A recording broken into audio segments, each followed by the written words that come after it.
তাহলে আজকে আমরা ইউনিট 10 এর অ্যাপ্লিকেশন ওরিয়েন্টেড কেমিস্ট্রি যেটা সেই অ্যাপ্লিকেশন ওরিয়েন্টেড কেমিস্ট্রি এই ইউনিট 10টা আজকে আমরা কমপ্লিট করব। থিওরি প্লাস এমসিকিউ দুটোই আজকে আমরা কমপ্লিট করব। তাহলে গতদিন আমরা একটুখানি পড়েছি যে গ্রিন হাউস গ্যাস কাকে বলে, গ্রিন হাউস প্রভাব কাকে বলে, এই পার্টটা গতদিন হয়ে গেছে। কয়েকটা গ্রিন হাউস গ্যাসের নাম, তাহলে এগুলো আর বলছি না, এগুলো মোটামুটি একবার পড়লেও বোঝা যাবে, অসুবিধা হবে না। CO2 কিভাবে গ্রিন হাউস গ্যাস হিসেবে আচরণ করে, গ্লোবাল ওয়ার্মিং বা বিশ্ব উষ্ণায়ন কাকে বলে। তাহলে গ্রিন হাউস প্রভাবের জন্য সারা বিশ্বের গড় উষ্ণতা দিনের পর দিন ক্রমশ বেড়েই চলেছে। তাহলে এই যে ঘটনা, এটাকেই বলা হয় গ্লোবাল ওয়ার্মিং বা বিশ্ব উষ্ণায়ন। হ্যালো, হ্যাঁ ক্লাস করাচ্ছি।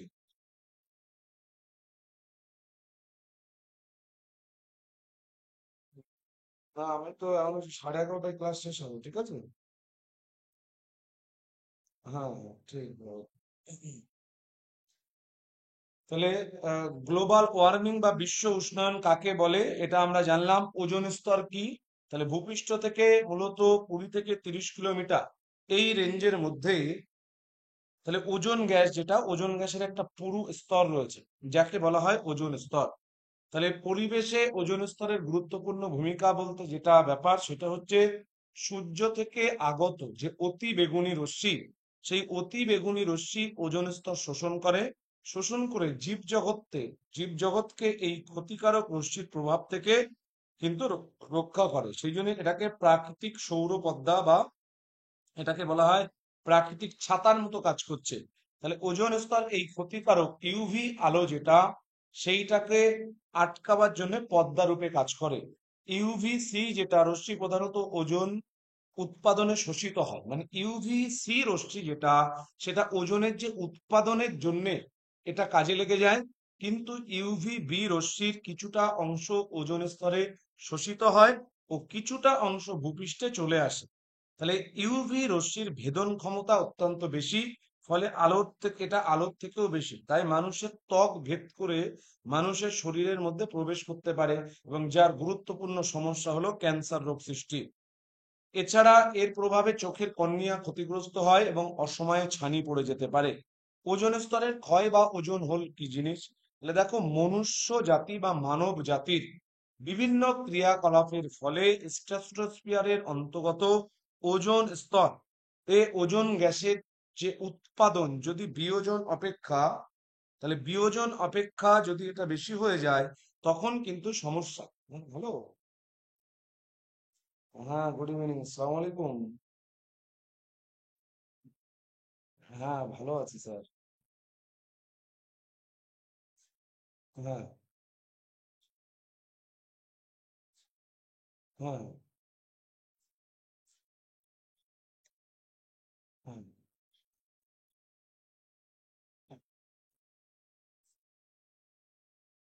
হ্যাঁ হ্যাঁ।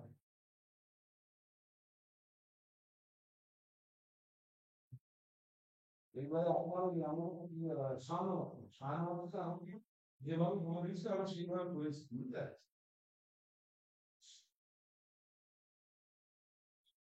হুম। আচ্ছা স্যার, আমি আপনার সঙ্গে একটু পরে কথা বলছি, আমি ক্লাস করাচ্ছি আমি এটা, বুঝলি। হ্যাঁ হ্যাঁ, স্যার ঠিক আছে, আমি ফ্রি হয়ে, হ্যাঁ ওকে, ফ্রি হয়ে আপনাকে ফোন করছি স্যার, ঠিক আছে।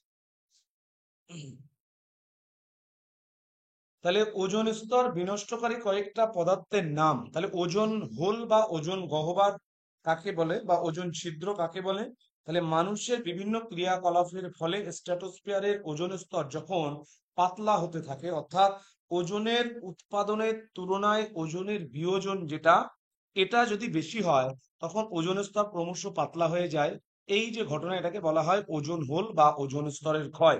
তাহলে ওজোন স্তরের ক্ষতি করতে পারে এমন যে গুরুত্বপূর্ণ গ্যাস, সেগুলো কি কি আছে: হাইড্রো ক্লোরোফ্লুরোকার্বন সমূহ, তারপরে ক্লোরোফ্লুরোকার্বন সমূহ, যেমন এদেরকে হ্যালোন যৌগ বলা হয়, methyl bromide, carbon tetrachloride, halon সমূহ।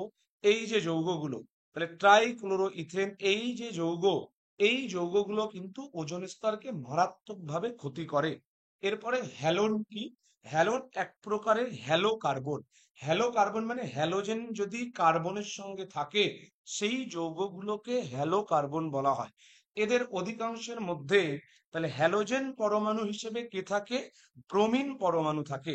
অগ্নি নির্বাপক পদার্থ হিসেবে এদের ব্যবহার সব থেকে বেশি, এবং হ্যালোন মানুষের পক্ষে সাধারণভাবে বিষাক্ত নয়, কিন্তু কিছু কিছু হ্যালোন আছে যেগুলো ওজোন স্তরকে দারুণভাবে ক্ষতিগ্রস্ত করে, যার এক্সাম্পল তাহলে আমরা কয়েকটা দেখলাম।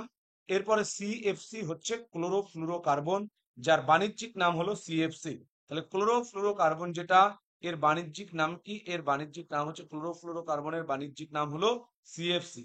এদেরকে ফ্রেয়ন্স বলা হয়। সিএফসি থেকে মুক্তমূলক উৎপাদনের মাধ্যমে স্ট্র্যাটোস্ফিয়ারের ওজোন অণুসমূহ স্থায়ীভাবে, তাহলে স্ট্র্যাটোস্ফিয়ারে মূলত ওজোনটা থাকে স্ট্র্যাটোস্ফিয়ারে, তাহলে স্ট্র্যাটোস্ফিয়ারের ওজোন অণুসমূহ স্থায়ীভাবে বিনষ্ট হয় বা ক্ষতিগ্রস্ত হয়। সুস্থির সিএফসি অণু ধীরে ধীরে স্ট্র্যাটোস্ফিয়ার অঞ্চলে সঞ্চিত হয়, এবং এই সিএফসি যেগুলো, এখান থেকে মূলত যেটা তৈরি হয় এই সক্রিয় ক্লোরিন পরমাণু, যেটা ওজোন স্তরকে মারাত্মকভাবে ক্ষতিগ্রস্ত করে বা ওজোন স্তরকে মারাত্মকভাবে পাতলা করে দেয়। তাহলে সক্রিয় ক্লোরিন পরমাণু দেখতেই পাচ্ছ, এই ক্লোরিন পরমাণু ওজোন অণুর সাথে যুক্ত হয়ে সিএলও এবং O2 তৈরি করছে। এই সিএলও আবার অক্সিজেনের সাথে যুক্ত হয়ে আবার পুনরায় ক্লোরিন পরমাণু উৎপন্ন করছে ও অক্সিজেন তৈরি হয়ে যাচ্ছে। তাহলে ওজোন যেটা ছিল সেটা কিন্তু ভেঙে যাচ্ছে। ঠিক আছে, এরপরে আমরা দেখব কয়েকটি সিএফসি এর আণবিক গঠন। তাহলে ক্লোরোফ্লুরোকার্বনের কয়েকটা আণবিক গঠন এগুলো আছে।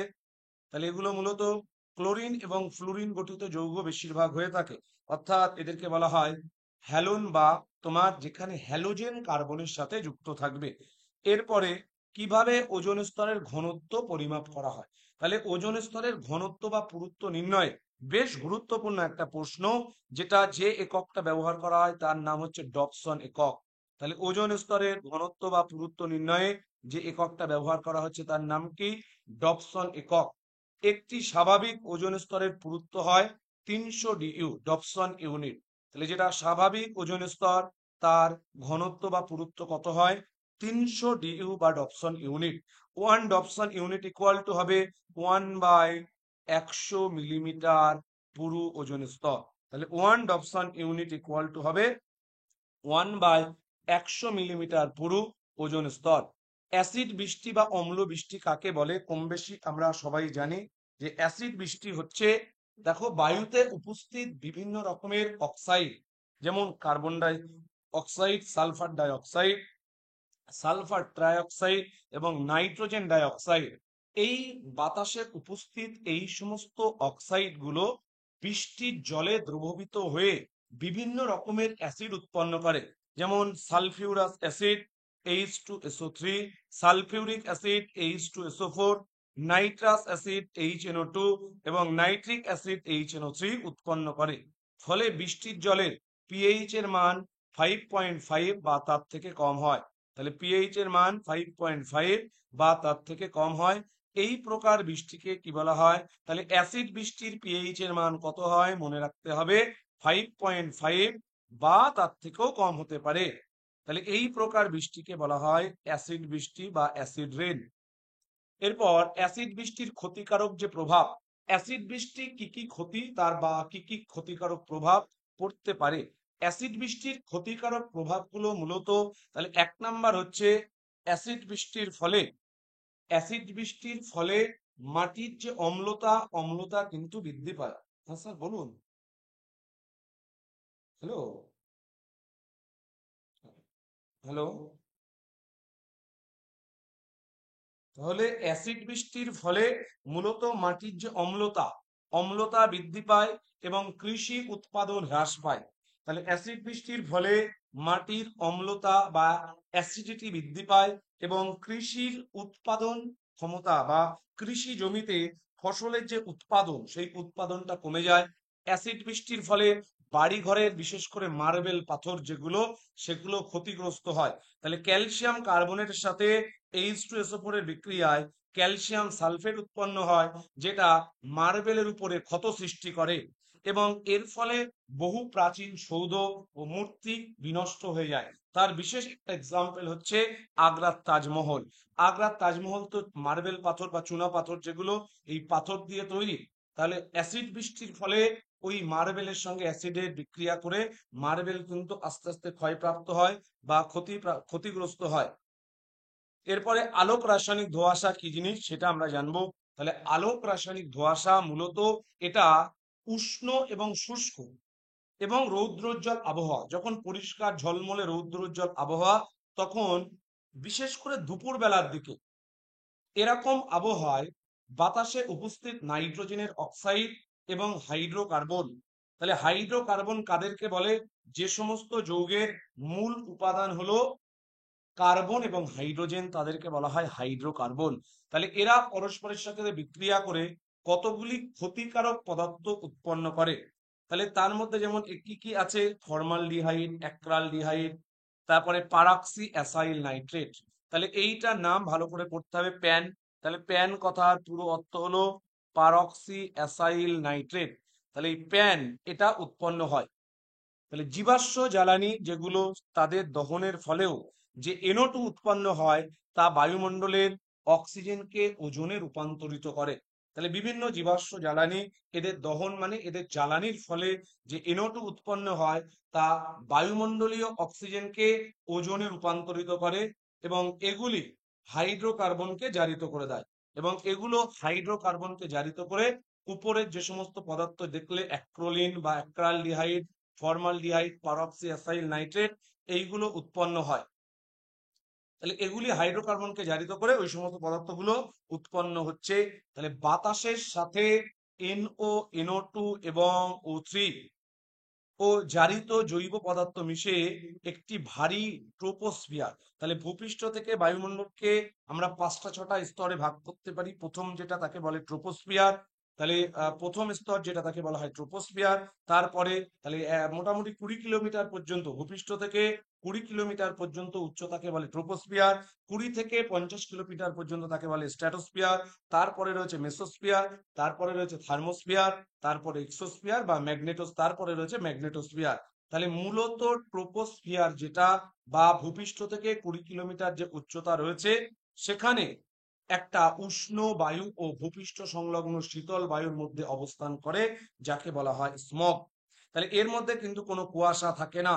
স্মোক এর মধ্যে কোনো, তাহলে স্মোগের বর্ণ কিছুটা বাদামি বর্ণের হয়, তার কারণ স্মোগের মধ্যে NO2 গ্যাস উপস্থিত থাকে, যেটা বাদামি বর্ণ ধারণ করে। এই রকম স্মোককে কি বলা হয়? আলোক রাসায়নিক ধোঁয়াশা। তাহলে এরকম স্মোককে বলা হয় আলোক রাসায়নিক ধোঁয়াশা। শুনতে পাচ্ছ তো সবাই? একটু জানিও তো, সবাই শুনতে পাচ্ছ পরিষ্কার? স্যার শুনতে পাচ্ছি। শুনতে ওকে, পাচ্ছি স্যার। ওকে, বেশ। তাহলে আলোক রাসায়নিক ধোঁয়াশার ক্ষতিকারক প্রভাবগুলো কি কি হতে পারে? তাহলে আলোক রাসায়নিক ধোঁয়াশার ফলে বনাঞ্চল এবং কৃষি জমির যে উৎপাদন, সেই উৎপাদনের ক্ষতি হয়। এছাড়া বড় বড় শহরে যেখানে গাড়ির সংখ্যা অনেক বেশি, সেখানে দিনের মাঝামাঝি সময়ে আলোক রাসায়নিক ধোঁয়াশার পরিমাণ অনেক বেশি হওয়ার ফলে দৃশ্যমানতা হ্রাস পায়। মানে ভালো কিছু দেখা যায় না, সামনে কি উপস্থিত রয়েছে বা সামনের দিকে কোন যানবাহন আসছে কি আসছে না, সেগুলো কিন্তু দেখতে অসুবিধা হয়। অর্থাৎ চলাচল বা যাতায়াতের মারাত্মক একটা সমস্যা সৃষ্টি হয়, যার ফলে বিভিন্ন রকমের দুর্ঘটনা ঘটতে পারে এবং যানবাহন চলাচলের অসুবিধা হয়। তারপরে জল দূষণ বা ওয়াটার পলিউশন। তাহলে জল দূষণ বা ওয়াটার পলিউশন কাকে বলে? তাহলে দেখো, জল যখন তার গুণগত মানটাকে হ্রাস করে, বা জলের যে গুণগত মান যে যেমনটা হওয়া উচিত তেমনটা না থেকে যদি ভিন্ন বা আলাদা হয়, সেই জলটাকে আমরা তখন আর ব্যবহার করতে পারি না। তাহলে যে জলকে আমরা তখন আর ব্যবহার করতে পারছি না, তাহলে এরকম যদি জলের মধ্যে জল তার গুণগত মানকে হারিয়ে ফেলে বিভিন্ন কারণে, তখন আমরা ওই জলকে বলবো জলটা দূষিত হয়েছে, এবং এটাকে বলা হয় জল দূষণ। তাহলে জল দূষণকারী কয়েকটা পদার্থের নাম কি কি হবে, সেগুলো আমরা একটু দেখে নিই। তাহলে জল যে যে পদার্থ দ্বারা দূষিত হয়, সেগুলো মূলত কি কি হবে? প্রথমে হচ্ছে জৈব পদার্থ বা অর্গানিক কম্পাউন্ড। তার মধ্যে আছে সাবান, ডিটারজেন্ট, বিভিন্ন রকমের কীটনাশক। তাহলে আমরা বিভিন্ন জামা কাপড় পরিষ্কার করি বা বিভিন্ন সাবান ব্যবহার করে থাকি, ডিটারজেন্ট ব্যবহার করে থাকি। তাহলে নিকটবর্তী যে সমস্ত চাষের কোনো একটা জলাশয়ের কাছাকাছি নিকটবর্তী চাষের যে জমি থাকে সেখানে বিভিন্ন রকমের কীটনাশক ব্যবহার করা হয়, যেগুলো বৃষ্টির জলের মাধ্যমে ধুয়ে ওই জলাশয়ে গিয়ে পড়ে এবং জলাশয়ের জলকে দূষিত করে।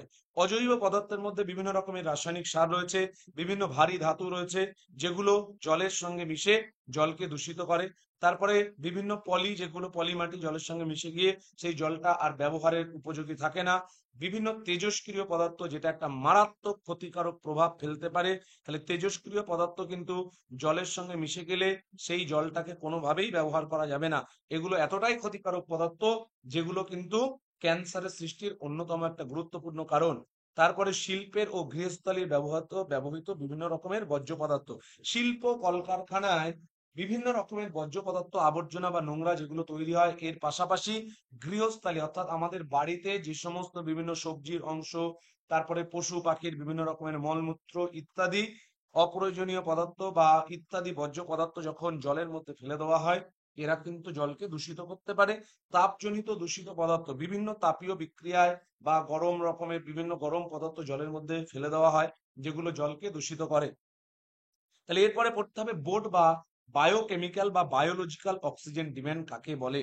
তাহলে বায়োলজিক্যাল অক্সিজেন ডিম্যান্ড হচ্ছে দূষিত জলের 1 লিটার পরিমাণের মধ্যে যতটা পরিমাণ জৈব পদার্থ উপস্থিত থাকে। তাহলে বোর্ড বা বায়োলজিক্যাল অক্সিজেন ডিম্যান্ড কাকে বলবো আমরা? তাহলে দূষিত জল কতটা নিতে হবে? 1 লিটার। তাহলে 1 লিটার দূষিত জলের মধ্যে যতটা পরিমাণ বিভিন্ন রকমের জৈব পদার্থ উপস্থিত আছে, তাদেরকে ব্যাকটেরিয়া দ্বারা বিয়োজিত করতে গেলে সর্বনিম্ন যত মিলিগ্রাম অক্সিজেনের প্রয়োজন হয়, সেই মিলিগ্রাম প্রকাশক সংখ্যাটিকে বলা হবে ওই জলের বোর্ড বা বায়োলজিক্যাল অক্সিজেন ডিম্যান্ড। তাহলে ওই জলের বোর্ড কাকে বলা হবে? তাহলে কি বললাম, যে দূষিত জলের 1 লিটারের মধ্যে যতটা পরিমাণ বিভিন্ন জৈব পদার্থ উপস্থিত থাকে, সেই পরিমাণ জৈব পদার্থকে ব্যাকটেরিয়া দ্বারা বিয়োজনের জন্য যত মিলিগ্রাম অক্সিজেনের প্রয়োজন হয়, সেই মিলিগ্রাম প্রকাশক সংখ্যাটিকে ওই জলের বোর্ড বলা হয়। তাহলে বোর্ড নির্ণয়ের জন্য জলের যে নমুনা, আমরা যে জলের বোর্ড নির্ণয় করব, সেই জলটাকে নিয়ে 20 ডিগ্রি সেন্টিগ্রেড উষ্ণতায় O2 গ্যাস দ্বারা কি করতে হবে, রেখে জলের ব্যাকটেরিয়া দ্বারা জৈব পদার্থের বিয়োজন প্রক্রিয়া 5 দিন ধরে ঘটানো হয়। তাহলে ওর মধ্যে, জলের মধ্যে যে জৈব পদার্থগুলো থাকবে, তাদের বিয়োজন 5 দিন ধরে করাতে হবে। তাহলে 5 দিন পর্যন্ত করার পরে যত মিলিগ্রাম অক্সিজেন ওই জৈব পদার্থের বিয়োজনের জন্য প্রয়োজন হচ্ছে, সেই সংখ্যাকে বলা হবে জলের বোর্ড। তাহলে জলের বোর্ডের পরিমাণ যত বেশি হবে, জলটা তত, এই যে বোর্ড বা বায়োলজিক্যাল অক্সিজেন ডিম্যান্ডের পরিমাণ যত বেশি, জলটা তত বেশি পলিউটেড হবে, অর্থাৎ জলটা তত বেশি দূষিত হবে। তাহলে বোর্ডের পরিমাণ বেশি মানে জলের মধ্যে বিভিন্ন জৈব পদার্থ যেগুলো, এই জৈব পদার্থের পরিমাণটাও কিন্তু বেশি পরিমাণে থাকবে। তারপরেরটা হচ্ছে টিডিএস, টোটাল ডিজলভ সলিড। কি জিনিস? তাহলে 1000 ml জলের মধ্যে যত মিলিগ্রাম কঠিন দ্রাব সম্পূর্ণ দ্রবীভূত অবস্থায় থাকবে, তাহলে 1000 ml বা 1 লিটার জলের মধ্যে যত মিলিগ্রাম কঠিন দ্রাব সম্পূর্ণরূপে দ্রবীভূত থাকে, সেই সংখ্যাকে ওই জলের নমুনা টিডিএস বলা হয়। তাহলে পানীয় জলের টিডিএস এর পরিমাণ 500 মিলিগ্রাম/লিটারের বেশি হওয়া উচিত নয়। তাহলে পানীয় জল যেটা, অর্থাৎ যেটা ড্রিঙ্কিং ওয়াটার, যেটা আমরা পান করে থাকি, সেই জলের ক্ষেত্রে 1 লিটার জলে যদি 500 মিলিগ্রামের চাইতে বেশি পরিমাণ বিভিন্ন কঠিন পদার্থ দ্রবীভূত থাকে, তাহলে সেই জলটা কিন্তু পান করা আর উচিত হবে না। তাহলে 500 মিলিগ্রাম/লিটার, এর থেকে পানীয় জলের টিডিএস এর মানটা বেশি হওয়া উচিত নয়। উচিত যদি বেশি হয়ে যায়, তখন সেই জল পান করলে বিভিন্ন রকমের শারীরিক সমস্যা, বিভিন্ন রকমের রোগ এবং আমাদের শরীরের মধ্যে জৈব রাসায়নিক বিক্রিয়ার অনেক রকম বিঘ্নতা বা ব্যাঘাত ঘটতে পারে। এরপর আমরা যেটা পড়বো, কোড কাকে বলে, কেমিক্যাল অক্সিজেন ডিম্যান্ড বা কোড কাকে বলে। তাহলে কেমিক্যাল অক্সিজেন, তাহলে কোড কথার পুরো অর্থ হলো কেমিক্যাল অক্সিজেন ডিম্যান্ড। এই কেমিক্যাল অক্সিজেন ডিম্যান্ড হচ্ছে দূষিত জলকে নিয়ে ওই দূষিত জলের মধ্যে জৈব এবং অজৈব পদার্থ যতটা থাকে, তাহলে 1 লিটার দূষিত জলের মধ্যে মোট যতটা জৈব এবং অজৈব পদার্থ, অর্থাৎ তুমি বলতে পারো যে পচনশীল এবং অপচনশীল পদার্থ যতটা থাকছে, তাদের সম্পূর্ণ বিয়োজনের জন্যে বা তাদের সম্পূর্ণ জারণের জন্যে যত মিলিগ্রাম অক্সিজেনের প্রয়োজন হয়, সেই সংখ্যাকে বলা হয় রাসায়নিক অক্সিজেন চাহিদা বা কেমিক্যাল অক্সিজেন ডিম্যান্ড। তাহলে বোর্ডের ক্ষেত্রে ছিল 1 লিটার দূষিত জলে উপস্থিত শুধুমাত্র জৈব পদার্থের ব্যাকটেরিয়া দ্বারা বিয়োজনের জন্য যতটা পরিমাণ অক্সিজেন লাগবে, সেটা ছিল বোর্ড। আর কোডের ক্ষেত্রে বোর্ড এবং কোডের মধ্যে পার্থক্য কি?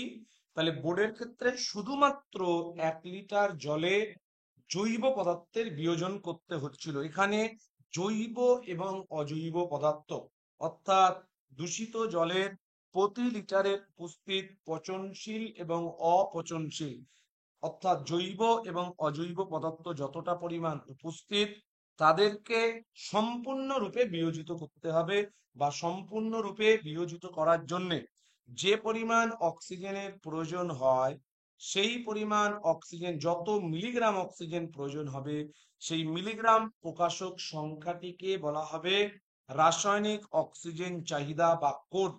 তাহলে বোর্ড এবং কোডের মধ্যে কার মান বেশি হবে? তাহলে কোডের মান কিন্তু সব সময় বোর্ডের মানের চাইতে বেশি হবে। তার কারণ কোড হচ্ছে জৈব এবং অজৈব। তাহলে জৈব এবং অজৈব উভয় পদার্থের কি করতে হচ্ছে? ব্যাকটেরিয়া দ্বারা বিয়োজিত করতে হচ্ছে। তাহলে জৈব এবং অজৈব উভয় পদার্থের ব্যাকটেরিয়া দ্বারা বিয়োজনের জন্য প্রয়োজনীয় অক্সিজেনের পরিমাণটা বেশি লাগবে। আর বোর্ডের ক্ষেত্রে শুধুমাত্র জৈব পদার্থের ব্যাকটেরিয়া দ্বারা বিয়োজিত করতে হচ্ছে, তাহলে এর জন্য প্রয়োজনীয় অক্সিজেনটা বোর্ডের থেকে কম লাগবে। তাহলে পানীয় জলের কোডের মান 4 মিলিগ্রাম/লিটারের থেকে বেশি হওয়া উচিত নয়। তাহলে পানীয় জল যেটা আমরা পান করে থাকি, তার কোডের মান 4 মিলিগ্রাম/লিটার। এর চাইতে বেশি হলে সেই জলটা ব্যবহার না করাই ভালো। এরপরে যেটা, সেটা হচ্ছে ডু বা ডিজলভ অক্সিজেন কাকে বলে, বা ডিজলভ অক্সিজেন বলতে কি বোঝায়? তাহলে জলের গুণগত মান নির্ধারণ করার জন্য ডু একটি গুরুত্বপূর্ণ প্যারামিটার। জলজ উদ্ভিদ প্রাণীর স্বাভাবিক জীবনযাপনের জন্য ডু মানে ডিজলভ অক্সিজেন, প্রতি লিটারে যত মিলিগ্রাম অক্সিজেন দ্রবীভূত থাকে, সেই সংখ্যাকে বলা হয় ওই জলের ডু বা ডিজলভ অক্সিজেন। তাহলে জলে বসবাসকারী বিভিন্ন উদ্ভিদ বা প্রাণী, জলের মধ্যে যে ডিজলভ অক্সিজেন থাকে, দ্রবীভূত অক্সিজেন থাকে, তার থেকে কিন্তু অক্সিজেন গ্যাসটা তারা নেয়। তাহলে যদি জলের ডু এর মান তোমার মিনিমাম 4 থেকে 6 মিলিগ্রাম/লিটার হওয়া উচিত, তার থেকে কম থাকলে জলচর উদ্ভিদ প্রাণীর পক্ষে সেটা কিন্তু বেশ কষ্টকর হয়ে যাবে, জলচর প্রাণীদের বেঁচে থাকা কষ্টকর হয়ে যাবে। তাহলে যে জলের ডু এর মান যত বেশি হয়, তাহলে ডিজলভ অক্সিজেনের পরিমাণ যত বেশি, সেই জল তত বেশি উচ্চ গুণমান বিশিষ্ট হবে। তাহলে সেই জলের গুণমানটা তত বেশি হবে। তাহলে ডু এর মান কমে যাওয়ার অর্থ হলো জল দূষণের মাত্রা বেড়েছে। তাহলে জল যত দূষিত হবে, তাহলে জলের মধ্যে দ্রবীভূত অক্সিজেনের পরিমাণ তত কমে যাবে। আর যে জল যত ভালো হবে, তার ডু এর পরিমাণ তত বেশি হবে। এরপরে হচ্ছে আর্সেনিক দূষণ কি এবং এর ক্ষতিকারক প্রভাবগুলো কি কি হবে। তাহলে বিভিন্ন কীটনাশক উৎপাদন কেন্দ্র, মানে যেখানে কীটনাশক তৈরি হয়, এবং ওষুধ শিল্পের বর্জ্য পদার্থে আর্সেনিক থাকে, যা জলে মিশে আর্সেনিক দূষণ ঘটায়। এছাড়াও ভূগর্ভের স্তরে যৌগ রূপে আর্সেনিক থাকে, যা রাসায়নিক বিক্রিয়ায় মুক্ত হয়ে আর্সেনিক মাটির কোনো স্তরের জলে মিশতে পারে, এবং জলে আর্সেনিকের পরিমাণ 0.05 মিলিগ্রাম পার লিটার, এর বেশি হলে দেহে নানা রকম বিষক্রিয়া দেখা যায়। তাহলে এর ফলে দেহে নানা রকম কি দেখা যাবে? বিষক্রিয়া দেখা দেয়। আর্সেনিক যুক্ত জল পান করলে চর্মরোগ হয়। হাতের তালু ও পায়ের পাতা চামড়ায় কালচে ধূসর বর্ণের ছোপ দেখা যায়। তাহলে চামড়া খসখসে হয় ও আঁচিলের মতো গুটি বের হয়। একেই ব্ল্যাক ফুট রোগ বলা হয়। তাহলে ব্ল্যাক ফুট ডিজিজ মূলত কার প্রভাবে হয়? আর্সেনিক। তাহলে হাত এবং পায়ের যে চামড়া চামড়া বা হাতের তালু ও পায়ের পাতায় কালচে ধূসর বর্ণের ছোপ দেখা যাবে এবং চামড়া খসখসে হয়ে যায়, আঁচিলের মতো গুটি বেরোয়। এটাকেই বলা হয় ব্ল্যাক ফুট ডিজিজ। তাহলে আমরা ব্ল্যাক ফুট ডিজিজ বুঝলাম যে আর্সেনিক দূষিত বা আর্সেনিক গঠিত একটি রোগ। এরপরে প্রাত্যহিক জীবনে রসায়নের কিছু সামগ্রী, মানে আমাদের প্রত্যেক দিনের জীবনে যে সমস্ত রাসায়নিক পদার্থগুলো প্রয়োজন হয় তার কিছু কয়েকটা যৌগের নাম এখানে দেওয়া আছে এবং কি কাজে তাদের ব্যবহার করা হয়। তাহলে চুল রং করার জন্য যে পদার্থগুলো ব্যবহার করা হয়, তাহলে চুল রং করার জন্য প্রয়োজনীয় পদার্থের নাম কি কি হবে? তাহলে একটা হচ্ছে মেটালিনিক অ্যাসিড, তাহলে যার সংকেত হচ্ছে এটা মেটালিনিক অ্যাসিড, এবং রেসরসিনল। তাহলে এই দুটো মূলত চুল রঙিন করার জন্য ব্যবহার করা হয়। তারপরে তাহলে মেটালিনিক অ্যাসিড এবং রিসার্সিনল এই দুটো পদার্থ ব্যবহার করা হয় তাহলে চুলে কালো রং করার জন্য। অর্থাৎ চুল যে অনেকে বিভিন্ন পাকা চুল হোক বা বিভিন্ন কারণে চুলের অবস্থা যদি কালোর থেকে আলাদা হয়ে যায়, তাহলে চুল কালো করার জন্য যে পদার্থগুলো ব্যবহার করে তার মধ্যে এগুলো থাকে, রেসরসিনল এবং মেটালিনিক অ্যাসিড। চুলে কালো বাদামি রং করার জন্য কোন রাসায়নিক পদার্থ ব্যবহৃত হয়? সেটা হচ্ছে প্যারাফিনিলিন ডাইঅ্যামিন। তাহলে প্যারাফিনিলিন ডাইঅ্যামিন হচ্ছে এই যে যৌগটা যার সংকেত দেওয়া আছে, তাহলে এটা হচ্ছে প্যারাফিনিলিন ডাইঅ্যামিন। তাহলে এটা মূলত চুলে বাদামি কালো বাদামি রং করার জন্য মূলত ব্যবহার করা হয়। চুলের জন্য হেয়ার স্প্রে তৈরিতে কোন কোন রাসায়নিক পদার্থ ব্যবহৃত হয়?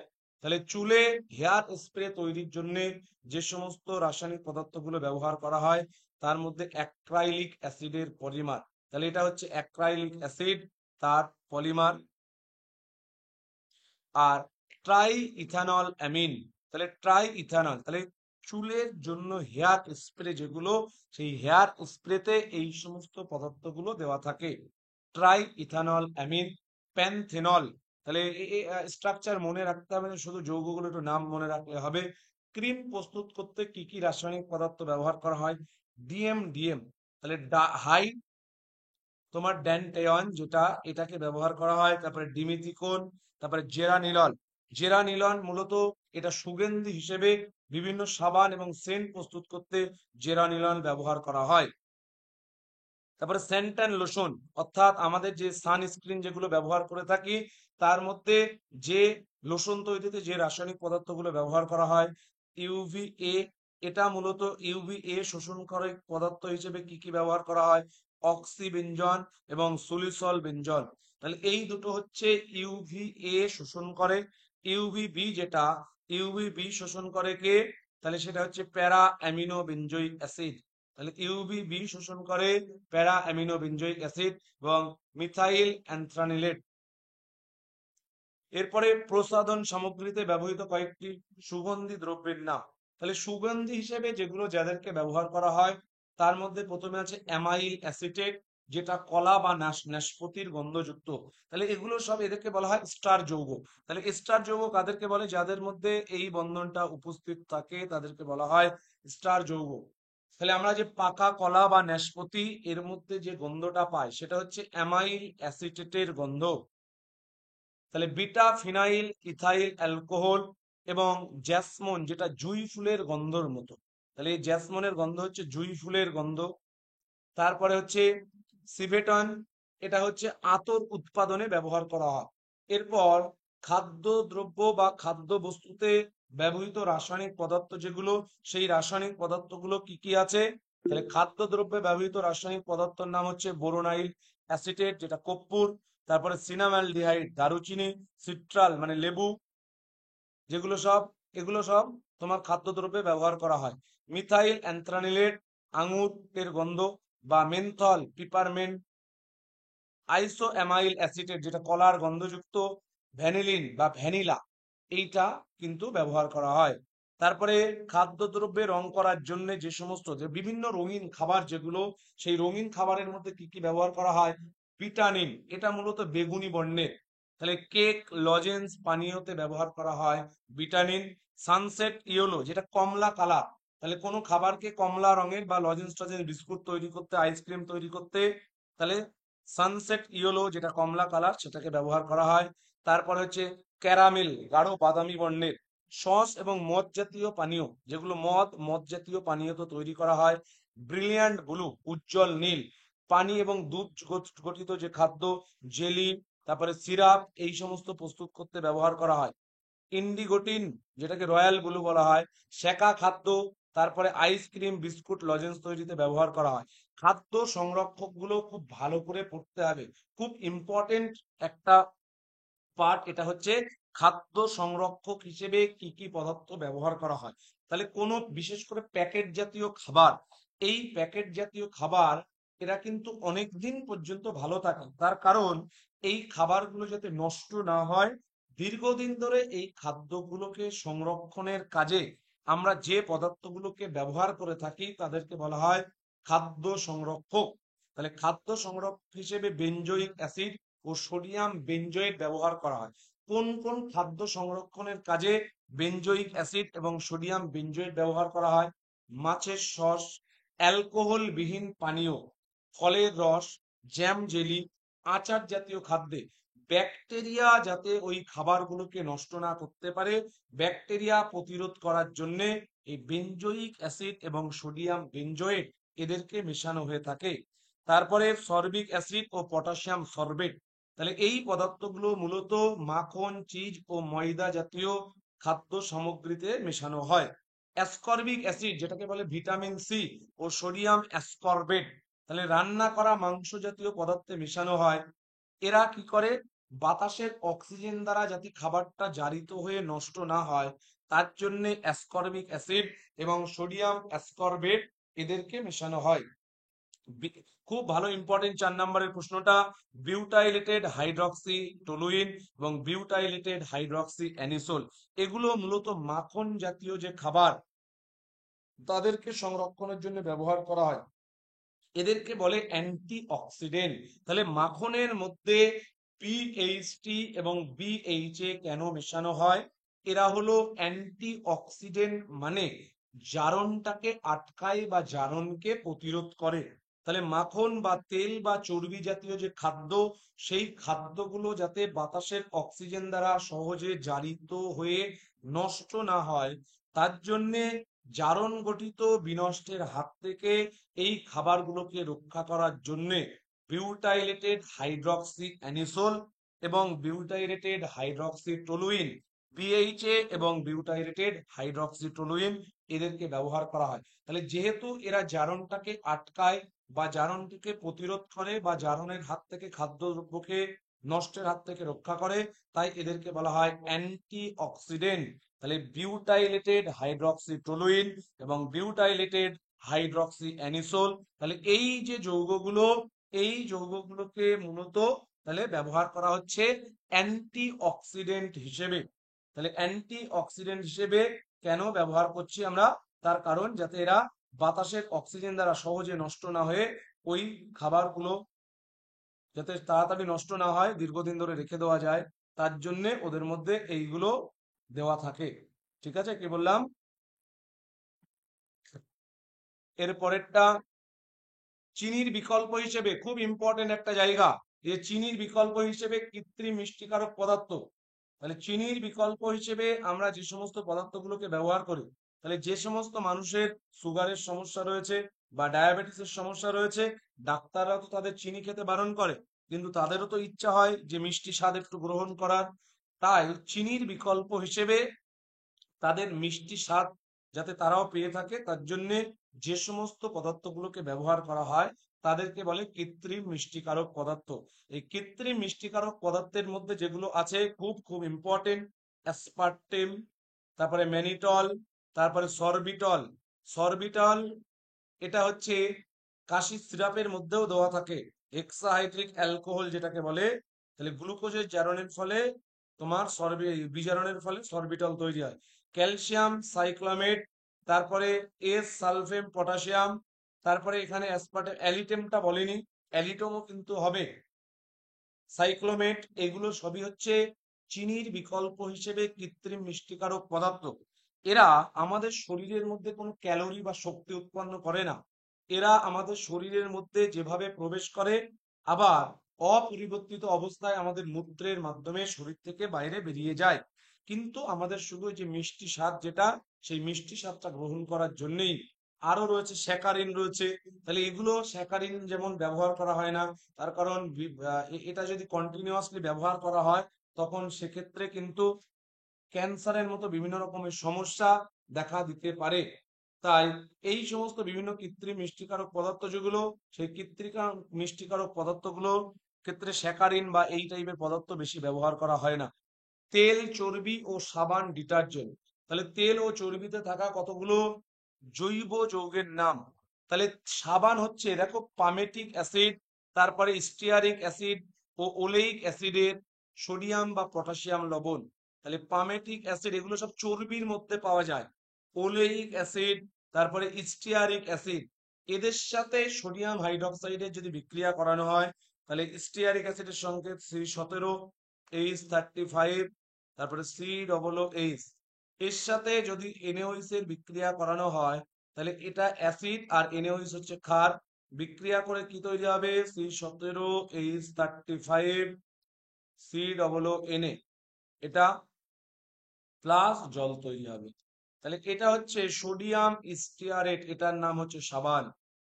তাহলে জৈব যৌগে অর্থাৎ চর্বি বা ফ্যাটের মধ্যে এই অ্যাসিড গুলো থাকে। তাহলে তেল ও চর্বিতে যে সকল ফ্যাটি অ্যাসিড গুলো থাকে, তাদের নাম কি হবে? Linoleic acid, stearic acid, palmitic acid, oleic acid. তাহলে এই সমস্ত যে অ্যাসিড গুলো, এই অ্যাসিড গুলো কোথায় পাওয়া যায়? এগুলো পাওয়া যায় চর্বি বা তোমার তেলের মধ্যে। এদের সাথে NaOH এর বিক্রিয়া করালে যে লবণটা তৈরি হবে, সেই লবণটাই হচ্ছে মূলত সাবান। তাহলে কোন তেলের নমুনার আয়োডিন মূল্য বলতে কি বোঝায়? আয়োডিন মূল্যের সাহায্যে তেল বা চর্বির নমুনা অসম্পৃক্ততা নির্ণয় করা হয়। আনস্যাচুরেশন বা অসম্পৃক্ততা কতটা আছে সেটা নির্ণয় করা যায়। 100 গ্রাম তেল বা চর্বির পরীক্ষণীয় নমুনার সাথে যত গ্রাম আয়োডিন মুক্ত হয় বা আয়োডিন লিবারেট করে, সেই সংখ্যাকে তেলের আয়োডিন মূল্য বলা হয়। তেলের আয়োডিন মূল্য বেশি হলে ওই তেলের অসম্পৃক্ততা বেশি হবে, আনস্যাচুরেশনের পরিমাণ বৃদ্ধি পাবে। কোন তেলের নমুনার আয়োডিন মূল্য কিভাবে নির্ণয় করা হয় এখন আর লাগবে না। তেলের নমুনার স্যাপনিফিকেশন বলতে কি বোঝায়? তাহলে স্যাপনিফিকেশন সংখ্যার দ্বারা তেল এবং চর্বির নমুনার মধ্যে ফ্যাটি অ্যাসিডের আণবিক গুরুত্ব সম্পর্কে, ফ্যাটি অ্যাসিডের মলিকুলার মাস বা আণবিক গুরুত্ব কত, সেই সম্বন্ধে একটা ধারণা করা যায়। 1 গ্রাম ওজনের কোনো তেল বা চর্বির নমুনাকে সম্পূর্ণভাবে স্যাপনিফিকেশনের জন্য যত মিলিগ্রাম পটাশিয়াম হাইড্রোক্সাইড, স্যাপনিফিকেশন মানে এই সাবানীভবন বিক্রিয়া, অর্থাৎ বিভিন্ন stearic acid, palmitic acid, oleic acid, এদের সাথে NaOH এর বিক্রিয়ায় যে সাবান তৈরি হচ্ছে, এই বিক্রিয়াটাকে বলা হয় স্যাপনিফিকেশন বিক্রিয়া। তাহলে যত মিলিগ্রাম পটাশিয়াম হাইড্রোক্সাইড প্রয়োজন হয়, সেই সংখ্যাকে নমুনাটির স্যাপনিফিকেশন সংখ্যা বলে। তাহলে চর্বি বা তেলের ফ্যাটি অ্যাসিডের আণবিক গুরুত্ব বেশি হলে স্যাপনিফিকেশনের সংখ্যার মান বেশি হয়। তারপরে সাবান কি? তাহলে আমরা বুঝলাম, সাবান হচ্ছে ফ্যাটি অ্যাসিডের সোডিয়াম বা পটাশিয়াম লবণ। তাহলে ফ্যাটি অ্যাসিড মানে সোডিয়াম, এই যে stearic acid, palmitic acid, oleic acid. তাহলে এই সমস্ত অ্যাসিডের সাথে NaOH বা KOH এর বিক্রিয়া করলে যে লবণটা পাওয়া যায়, সেই লবণটাকে কি বলা হয়? সাবান বলা হয়। তাহলে ফ্যাটি অ্যাসিডের অ্যানায়নের কার্বন শৃঙ্খল অংশটা হচ্ছে, অ্যানায়ন অংশ যেটা হয় সেটা হচ্ছে জল বিকর্ষী, কিন্তু তেল অংশ যেটা তেল আকর্ষী।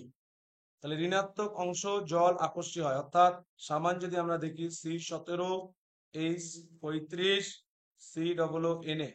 তাহলে এখান থেকে এই যে এই পার্টটা হচ্ছে পোলার পার্ট, আর এই হাইড্রোকার্বন পার্ট যেটা, এটা হচ্ছে নন পোলার বা এটা হবে অধ্রুবীয়। তাহলে নন পোলার পার্টটা জলের সাথে থাকতে চায় না, এই পার্টটা মূলত তেলের সাথে থাকতে চায়। পোলার পার্ট অর্থাৎ লাইক ডিজলভ লাইক, যে যেমন সে তেমন দ্রাবকে দ্রবীভূত হতে চায়। তাহলে এই COO মাইনাস যেটা এই পার্টটা পোলার, তাহলে এ পোলার অংশ বা জলের মধ্যে দ্রবীভূত হতে চায়। আর এই হাইড্রোকার্বন পার্টটা হচ্ছে নন পোলার, কার্বন এবং হাইড্রোজেনের ইলেকট্রোনেগেটিভিটি প্রায় কাছাকাছি, এবং এক্ষেত্রে এই পার্টটা নন পোলার বা অধ্রুবীয়।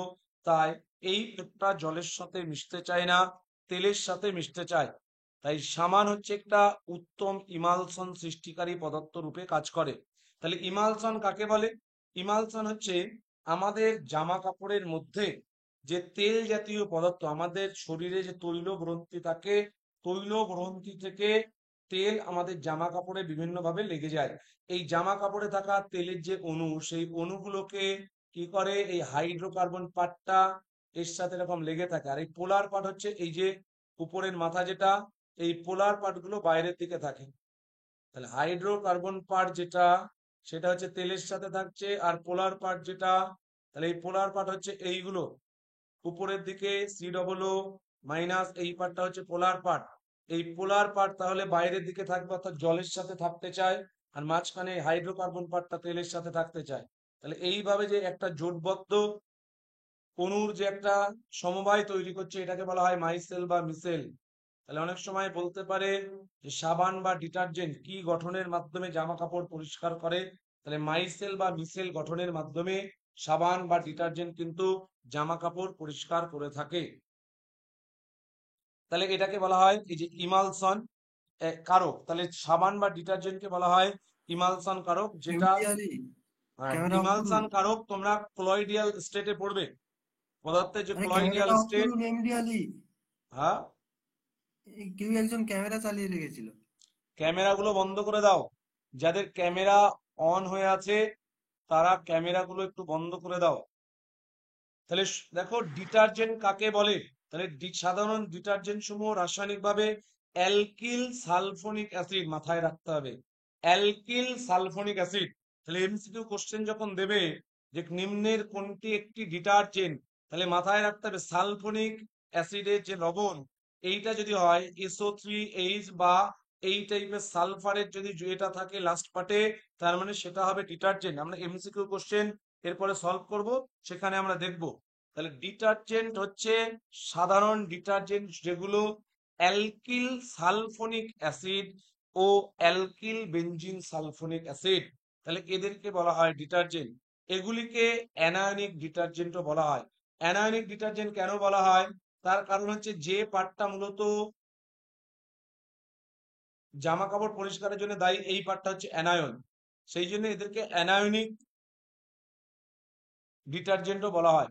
এছাড়াও কোয়াটারনারি অ্যামোনিয়া লবণ, এটা হচ্ছে ক্যাটায়নিক ডিটারজেন্ট।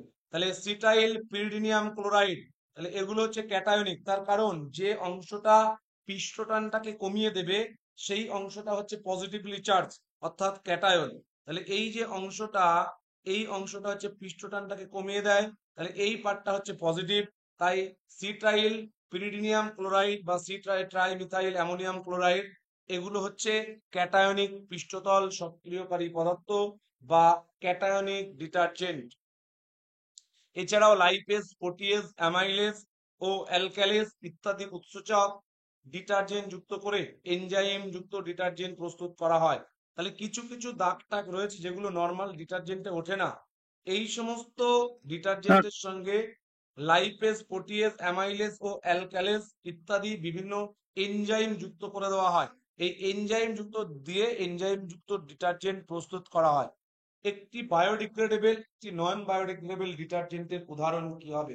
বায়োডিগ্রেডেবল মানে যেগুলো পরিবেশে মিশে যায় ব্যাকটেরিয়া বা জীবাণু দ্বারা, তাদেরকে বলা হয় বায়োডিগ্রেডেবল ডিটারজেন্ট। তাহলে এগুলো স্ট্রাকচার এখন আর দেবে না, আগে এই টাইপের প্রশ্ন দিত। বিভিন্ন ঔষধের নাম, সংকেত ও তার ব্যবহার। তাহলে প্রথমে যেটা পড়তে হবে সেটা হচ্ছে অ্যাসপিরিন, খুব ইম্পর্টেন্ট একটা জায়গা, যে অ্যাসপিরিন এটা মূলত দিতে পারে কোন ধরনের ঔষধ, এর সংকেত দিতে পারে। তাহলে অ্যাসপিরিন হচ্ছে অ্যাসিটাইল স্যালিসাইলিক অ্যাসিড। তাহলে অ্যাসপিরিনের রাসায়নিক নাম কি হবে? Acetyl salicylic acid. তাহলে এটা কিভাবে তৈরি হয়? স্যালিসাইলিক অ্যাসিডের সাথে অ্যাসিটিক অ্যাসিডের বিক্রিয়ায় অ্যাসপিরিন তৈরি হয়।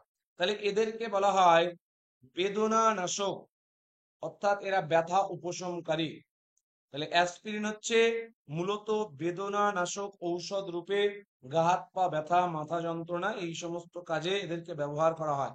এছাড়া হার্টের সমস্যা বা হৃদরোগের চিকিৎসার ক্ষেত্রেও অ্যাসপিরিন কিন্তু ব্যবহার করা হয়। এরপরে যেটা প্যারাসিটামল, তাহলে প্যারাসিটামলের রাসায়নিক নাম হবে এন অ্যাসিটাইল প্যারা অ্যামিনোফেনল। তাহলে এটা হচ্ছে প্যারাসিটামল, এর রাসায়নিক নাম এন অ্যাসিটাইল। এন পজিশনে এই যে অ্যাসিটাইল গ্রুপ রয়েছে, ওইস থাকার জন্য এর নাম হচ্ছে ফেনল। তাহলে এন অ্যাসিটাইল প্যারা অ্যামিনোফেনল অথবা 4-অ্যাসিটামিনোফেনলও বলা হয়। ইহা মূলত বেদনা নাশক বা এটা হচ্ছে ব্যথা উপশমের কাজে ব্যবহার করা হয়। জ্বর নিবারক ঔষধ রূপে ব্যবহার করা হয়, অর্থাৎ এদেরকে বলা হয় অ্যান্টিপাইরেটিক। অ্যান্টিপাইরেটিক তাহলে যে সমস্ত ঔষধগুলোকে জ্বর অর্থাৎ তাপমাত্রা নিয়ন্ত্রণের কাজে ব্যবহার করা হয় তাদেরকে কি বলা হয়? তাদেরকে বলা হয় অ্যান্টিপাইরেটিক।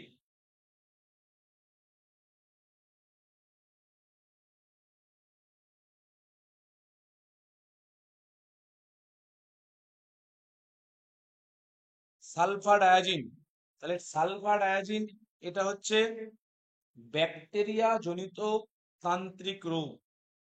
তাহলে ব্যাকটেরিয়া জনিত বিভিন্ন তান্ত্রিক রোগে ও মূত্রাশয় গঠিত রোগে, মূত্রাশয়ের যে সমস্যাগুলো সেই সমস্ত রোগের চিকিৎসায় ব্যবহার করা হয়। মেট্রানিডাজোল এটা পেট খারাপের ওষুধ হিসেবে ব্যবহার করা হয়। ক্লোরোকুইন ভালো করে করতে হবে, তাহলে ক্লোরোকুইন মূলত ম্যালেরিয়া রোগের চিকিৎসায় ব্যবহার করা হয়। তাহলে ক্লোরোকুইন এটা কোন রোগের চিকিৎসায় ব্যবহার করা হয়? এটি একটি শক্তিশালী ম্যালেরিয়া নিবারক ওষুধ, ম্যালেরিয়া রোগের চিকিৎসায় ব্যবহার করা হয়। ফেনোবারবিটল, তাহলে ঘুমের ওষুধ রূপে কাজ করে। ফেনোবারবিটল যেটা, এটা মূলত ঘুমের ওষুধ রূপে কাজ করে এবং ঘুমের ওষুধের মধ্যে যে উপাদানটা থাকে সেটা হচ্ছে বারবিটিউরিক অ্যাসিডের ডেরিভেটিভ। তাহলে বারবিটিউরেট বলা হয়, বারবিটিউরিক অ্যাসিডের ডেরিভেটিভ। তাহলে ঘুমের ওষুধ যেগুলো সেগুলো মূলত হয় নার্ভের ওষুধ।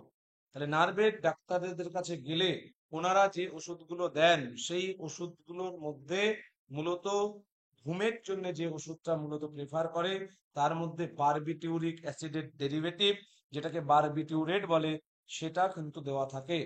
তাহলে এই যে ফেনোবারবিটল এটা ঘুমের ওষুধ রূপে ব্যবহার করা হয়। পেনিসিলিন জ্বর এবং বিভিন্ন রকম ইনফেকশনের জন্য পেনিসিলিনকে ব্যবহার করা হয়ে থাকে। এরপরে কয়েকটা ভিটামিনের নাম এবং তাদের অভাবে কি কি রোগ হয় সেইগুলো একটু জানতে হবে। তাহলে প্রথমে আছে ভিটামিন এ, এর রাসায়নিক নাম কি হবে? রেটিনল। তাহলে ভিটামিন এ এর রাসায়নিক এর অভাবে জেরপ্থ্যালমিয়া বা রাত কানা রোগ হয়। যে রোগটা হয় তার নাম কি? রাত কানা। রাত কানা মানে রাত্রে তারা দেখতে পাবে না। আমাদের চোখে রড কোষ এবং কোন কোষ থাকে। তাহলে এই যে রড কোষের যে নার্ভ, সেই নার্ভ গুলো আস্তে আস্তে ইনঅ্যাক্টিভ হয়ে যায় ভিটামিন এর অভাবে। তখন মানুষ কিন্তু আস্তে আস্তে রাত্রে দেখার যে দৃষ্টিশক্তি সেই দৃষ্টিশক্তি হারিয়ে ফেলে। এরপরে ভিটামিন বি1, যার রাসায়নিক নাম হচ্ছে থায়ামিন, এর প্রভাবে বেরি রোগ হয়। ভিটামিন বি2 রাইবোফ্লোবিন, মানুষের সাধারণ বৃদ্ধি ও স্বাস্থ্যের সামগ্রিক বিকাশ ব্যাহত হয়। ভিটামিন বি6 এটার নাম পিরিডক্সিন, ত্বকের বিভিন্ন রকমের সমস্যা বা ত্বকের রোগ হতে পারে। ভিটামিন বি12 ভালো করে করতে হবে, এর রাসায়নিক নাম সায়ানোকোবালামিন। তাহলে এই সায়ানোকোবালামিনের মধ্যে অনেক সময় বলতে পারে কোন ভিটামিনে কোবাল্ট থাকে। তাহলে ভিটামিন বি12 যেটা, এর মধ্যে কোবাল্ট থাকে এবং এর রাসায়নিক নাম হলো সায়ানোকোবালামিন। তাহলে রক্তাল্পতা বা অ্যানিমিয়া, যেটা অ্যানিমিয়ার সমস্যা দেখা দেয় ভিটামিন বি12 এর অভাবে। ভিটামিন সি বেশ ইম্পর্টেন্ট। তাহলে ভিটামিন সি এর রাসায়নিক নাম কি? Ascorbic acid. তাহলে ভিটামিন সি এর অভাবে স্কারবি বা পাইরিয়া রোগ হয়, দাঁতের গোড়া থেকে রক্তক্ষরণ হয়। তাহলে ভিটামিন সি এমন একটা ভিটামিন আমাদের রান্না করা যে খাবারগুলো সেই খাবারে কিন্তু ভিটামিন সি পাওয়া যায় না।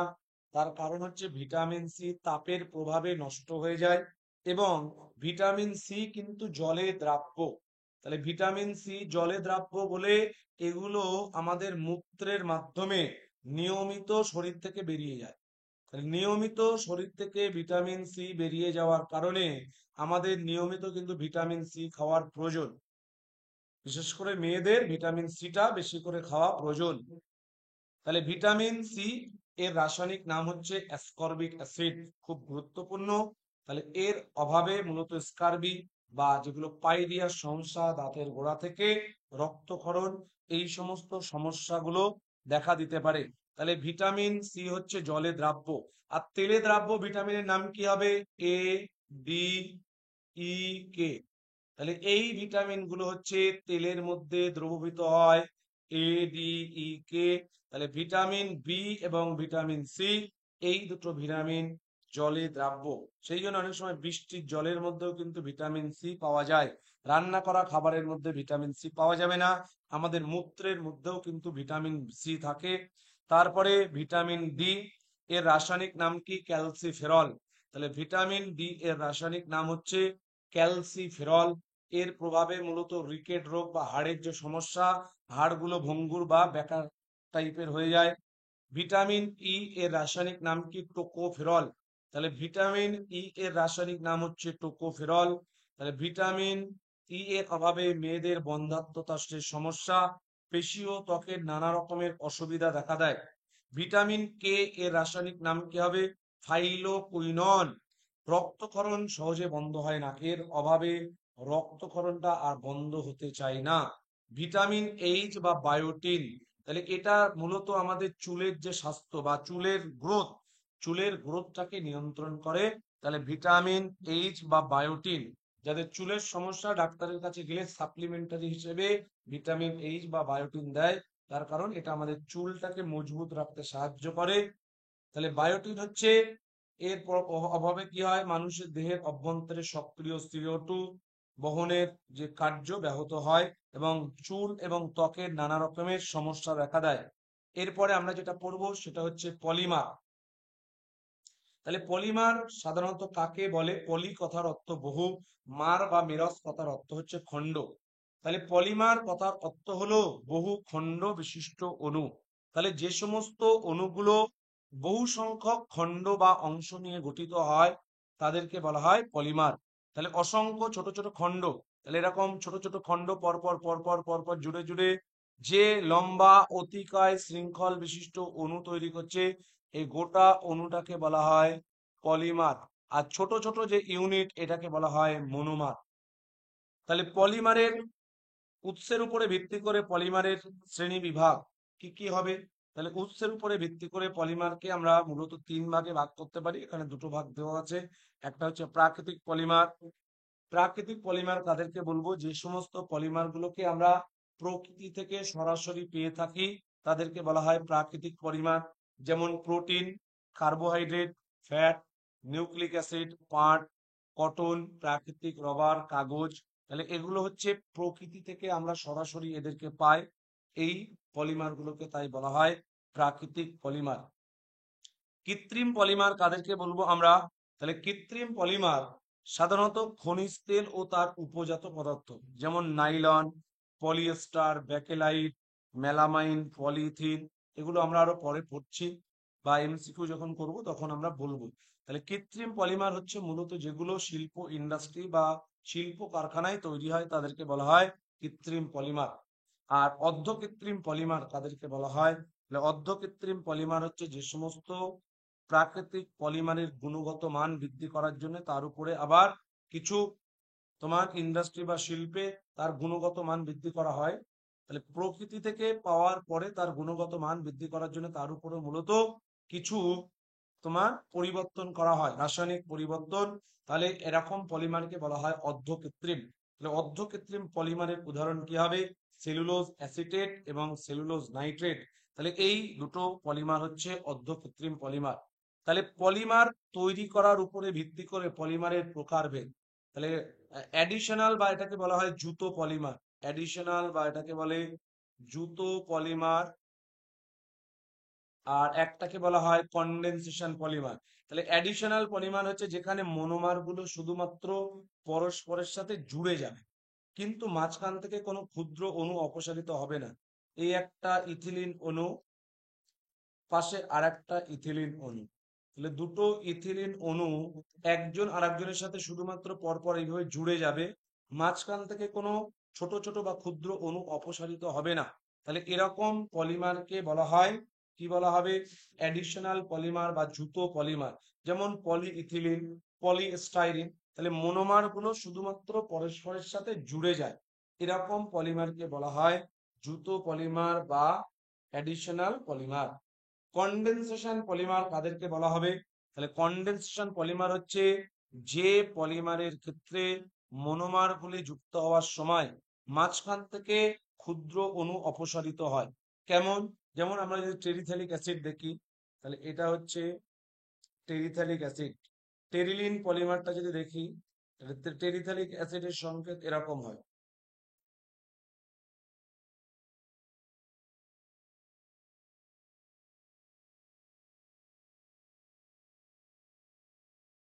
তাহলে এটার নাম টেরিথ্যালিক অ্যাসিড, এর সাথে ethylene glycol, CH2OH CH2OH, ethylene glycol যখন যুক্ত হয়, তাহলে দুটো মনোমার যখন যুক্ত হচ্ছে, মাঝখান থেকে এক অণু জল অপসারিত হচ্ছে বা বেরিয়ে যাচ্ছে। তাহলে এখানে যখন যুক্ত হবে, ঠিক এইটাও এই পাশে যখন আর একটা মনোমারের সাথে যুক্ত হবে, এখান থেকে এটা বেরিয়ে যাবে, এখান থেকে হাইড্রোজেন বেরোবে, এখান থেকে ওইসটা বেরিয়ে যাবে। তাহলে অ্যাসিড থেকে ওইস বেরিয়ে যায় আর অ্যালকোহল থেকে এইচ বেরিয়ে যায়। তাহলে এখান থেকে এইচটা বেরিয়ে যাবে। তাহলে যদি বেরিয়ে যায় আমরা কেমন টাইপের এ পাবো? তাহলে এরকম হবে এটা। তাহলে সি ডবল বন্ড ও, এদিকে আবার অন্যটার সাথে জুড়ে থাকবে,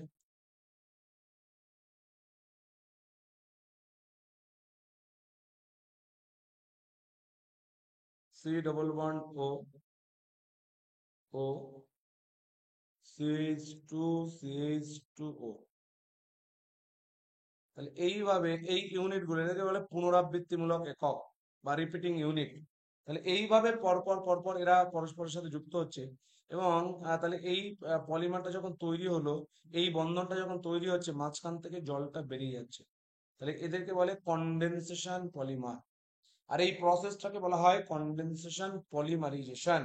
দেখো অনেক সময় বলতে পারে যে তাহলে নিম্নের কোনটি একটি পলিস্টার?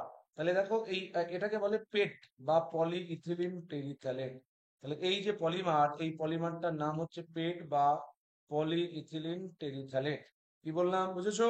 তাহলে পলিইথিলিন টেরিথ্যালেট যখন তৈরি হচ্ছে, এটা হচ্ছে অ্যাসিড, অ্যাসিডের সাথে অ্যালকোহলের বিক্রিয়া হয়, অ্যাসিডের সাথে অ্যালকোহলের যখন বিক্রিয়া হয়, অ্যাসিড থেকে OH গ্রুপ এবং অ্যালকোহল থেকে H জল হিসেবে বেরিয়ে যায়, এবং এদের মাঝখানে স্টারিফিকেশন, এই যে স্টার বন্ড তৈরি হয়, সি ডবল বন্ড ও এটা থাকলে এটাকে স্টার বলে। তাহলে যেহেতু এদের মধ্যে স্টার বন্ড রয়েছে, তাই এটা হবে একটা পলিস্টার পলিমার, পলিস্টার। তাহলে এই পলিমারটাকে আমরা কি বলতে পারি? সংঘনন পলিমার। এবং এটা হচ্ছে তোমার, তাহলে পেট কথার পুরো নাম কি? পেটের পুরো কথা হচ্ছে পলিইথিলিন টেরিথ্যালেট, বা এটাকে ড্যাক্রনও বলা হয় বা টেরিলিনও বলা হয়। এই পলিমারটা মূলত টেরিকটে যে জামা কাপড়, সেই টেরিকটের জামা কাপড় প্রস্তুতের জন্য ব্যবহার করা হয় পেট বা পলিইথিলিন টেরিথ্যালেট। রাসায়নিক উপাদানের উপরে ভিত্তি করে পলিমারকে দুই ভাগে ভাগ করা যায়। রাসায়নিক উপাদান মানে যে মনোমার থেকে পলিমারটা তৈরি, সেই মনোমারের প্রকৃতির উপরে নির্ভর করে পলিমারকে দুই ভাগে ভাগ করা যায়।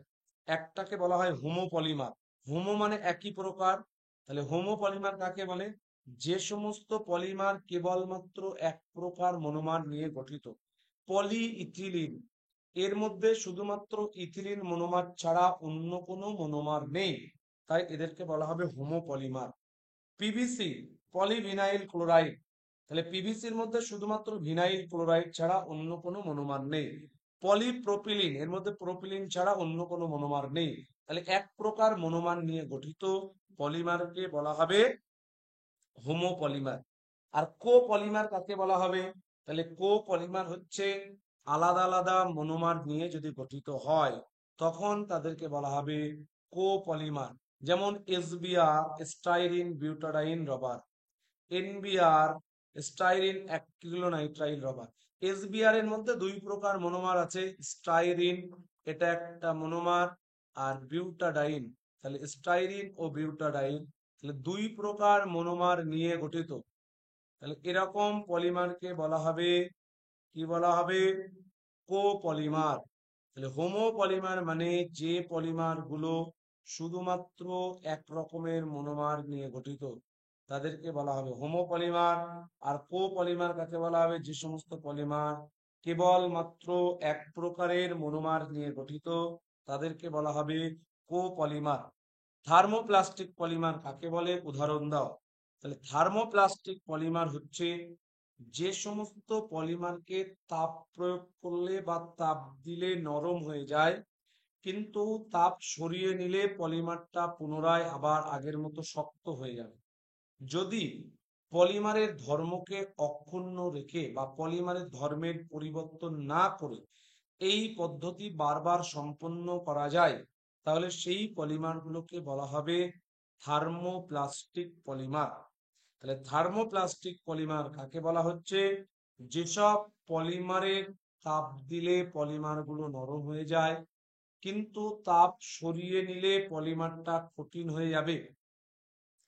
এই পদ্ধতি বারবার, এই প্রক্রিয়া বারবার সম্পূর্ণ করা সত্ত্বেও পলিমারের ধর্মের যদি কোনো পরিবর্তন না হয়, তাহলে সেরকম পলিমারকে বলা হয় থার্মোপ্লাস্টিক পলিমার।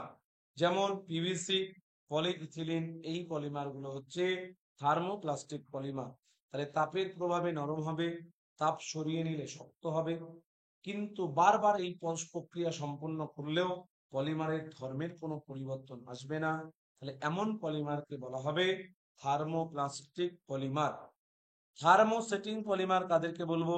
তাহলে যে সমস্ত পলিমারকে তাপ দিলে নরম হয়ে যায়, কিন্তু তাপ সরিয়ে নিলে পলিমারটা শক্ত হবে, দ্বিতীয়বার তাপ প্রয়োগ করলে আর পলিমারটা নরম হবে না, সেরকম পলিমারকে বলা হয় থার্মোসেটিং পলিমার। যেমন ব্যাকেলাইট, যেমন ব্যাকেলাইট গুলো ব্যবহার করা হয় কোথায়? বৈদ্যুতিক সুইচের কাছে। তাহলে অনেক গরম হলেও এই পলিমার গুলো কিন্তু আর নরম হয়ে যায় না।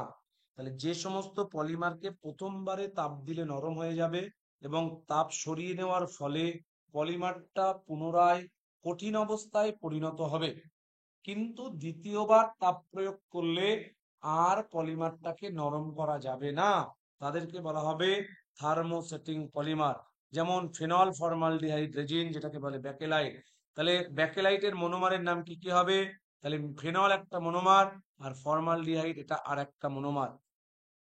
এরপরে হচ্ছে বায়োডিগ্রেডেবল পলিমার কাকে বলে?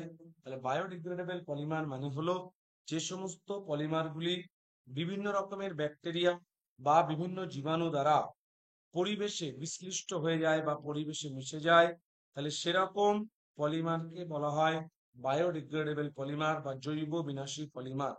তাহলে পিএইচবি এদের উদাহরণ কি হবে? পলিহাইড্রক্সি বিউটেরেট। এই পলিমারের জৈব বিনাশ কয়েক মাসেই সম্ভব, কয়েক মাসের মধ্যে এগুলো নষ্ট হয়ে যায়। পলিহাইড্রক্সি বিউটেরেট। পিএইচবি তাহলে নখ, হাড় দৃঢ় করতে এবং ক্ষতস্থান সেলাইয়ের যে সুতো, সুতো তৈরিতে এই পলিহাইড্রক্সি বিউটিরেট পিএইচবি ব্যবহার করা হয়। তাহলে ক্ষতস্থান সেলাই করার জন্য, কোথাও কেটে যাওয়ার পরে যে সেলাইয়ের কাজে যে সুতোগুলো ব্যবহার করা হয়, সেগুলো পিএইচবি দিয়ে তৈরি। এবং ঔষধের যে ক্যাপসুল, যে ক্যাপসুলগুলো আমরা খেয়ে থাকি, যার মধ্যে ঔষধটা ভরা থাকে, সেই ক্যাপসুলেও কিন্তু পিএইচবি ব্যবহার করা হয় এবং এগুলো বায়োডিগ্রেডেবল পলিমার। কৃত্রিম তন্তু কাকে বলে? তাহলে কৃত্রিম তন্তু হচ্ছে প্রকৃতিতে সিল্কের গুটি পোকা, তাদের শরীরে সৃষ্টি এক প্রকার প্লাস্টিক ধর্ম বিশিষ্ট প্রোটিন গঠিত যৌগ দিয়ে তৈরি তন্তুকে বলা মানে প্রোটিন গঠিত যৌগ দিয়ে তন্তু তৈরি করা হয়। কৃত্রিম উপায়ে প্লাস্টিক পদার্থকে সরু পরিসরের ছিদ্র দিয়ে পাঠিয়ে কৃত্রিম তন্তু প্রস্তুত করা যায়। প্রায় সকল পলিভিনাইল শ্রেণীর পলিমার থেকে কৃত্রিম তন্তু প্রস্তুত করা যায়।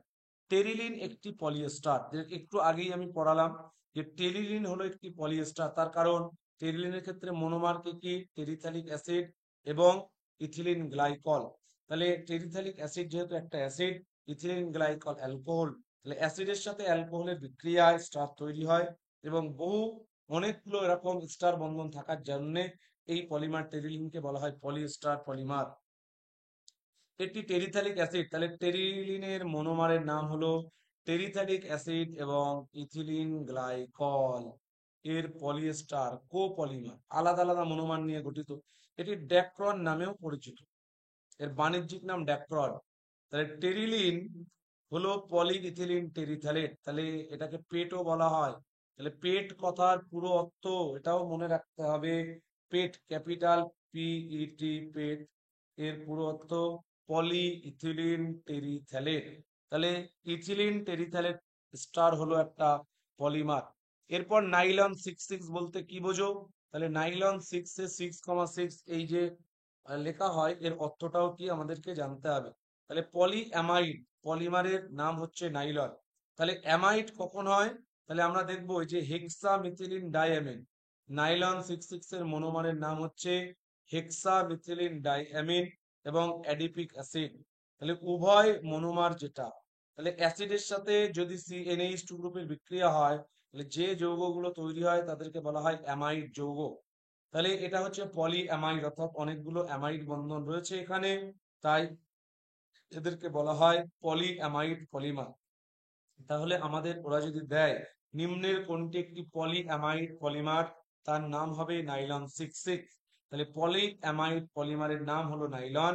এবং এই 6,6 কেন লেখা হয়? তাহলে এক্ষেত্রে দুটো মনোমার রয়েছে। তাহলে কি কি মনোমার? একটা হচ্ছে অ্যাডিপিক অ্যাসিড এবং হেক্সা মিথিলিন ডাইঅ্যামিন। তাহলে হেক্সা মিথিলিন ডাইঅ্যামিন যেটা দেখতেই পাচ্ছি আমরা এখানে, কার্বন পরমাণুর সংখ্যা 6টা, CH2 মিথিলিন গ্রুপ 6টা আছে। তাহলে হেক্সা মিথিলিন ডাইঅ্যামিনের মধ্যে কার্বন পরমাণুর সংখ্যা 6টা, এবং যেটা অ্যাডিপিক অ্যাসিড, এই অ্যাডিপিক অ্যাসিডের মধ্যেও কার্বন পরমাণুর সংখ্যা, মাঝখানে 4টে মিথিলিন গ্রুপ, এদিকে COOH এদিকে COOH। তাহলে উভয় যে মনোমার, তাহলে কি কি মনোমার? একটা হচ্ছে অ্যাডিপিক অ্যাসিড আর একটা হচ্ছে হেক্সা মিথিলিন ডাইঅ্যামিন। উভয় মনোমারের মধ্যে কার্বন পরমাণুর সংখ্যা কটা থাকে? 6টা করে। তাই এই নাইলন 6 কথাটা লেখা হয়। তাহলে নাইলন 66 এর ব্যবহার কোথায়? প্যারাশুটের দড়ি তৈরিতে ব্যবহার করা হয়, মশারি তৈরিতে ব্যবহার করা হয়, তারপরে ট্রিপল কার্পেট ইত্যাদি প্রস্তুত করতে ব্যবহার করা হয়। টায়ারের ক্ষয় রোধী ক্ষমতা বৃদ্ধি করে, মানে টায়ার যাতে সহজে ক্ষয় না হয় তার জন্যেও কিন্তু নাইলন 66 ব্যবহার করা হয়। তাহলে বৃদ্ধি করতে রবারের সাথে নাইলন মেশানো হয়। মোটর গাড়ির বেয়ারিং, গিয়ার, বোলার, অন্তরক পদার্থ নির্মাণে ব্যবহার করা হয়। ব্যাকেলাইট কি এবং এর ব্যবহার? তাহলে ব্যাকেলাইট হচ্ছে একটি কোপলিমার। কোপলিমার কেন বলা হচ্ছে? আলাদা আলাদা মনোমার নিয়ে গঠিত, তাই এদেরকে বলা হয়। তাহলে ব্যাকেলাইটের মনোমারের নাম হচ্ছে, একটার নাম ফেনল আর একটার নাম ফর্মালডিহাইড। তাহলে ব্যাকেলাইটের মনোমারের নাম হলো ফেনল এবং ফর্মালডিহাইড। মানে দুটি আলাদা আলাদা মনোমার, তাই একে বলা হচ্ছে কোপলিমার। এর জন্য মনোমার হিসেবে তাহলে ফর্মালডিহাইড এত লেখাই আছে এবং ফেনলের প্রয়োজন।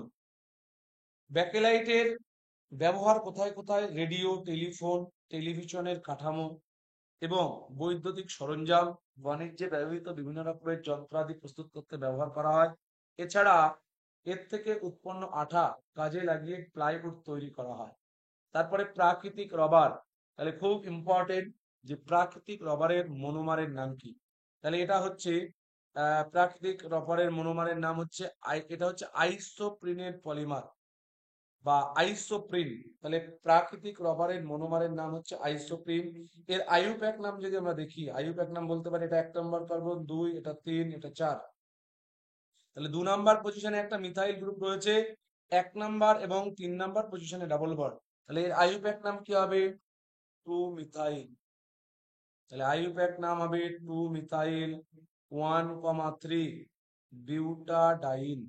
তাহলে যদি একই বহুবন্ধন একাধিক থাকে তখন ওয়ার্ড রুটের পরে আকার যুক্ত হয়।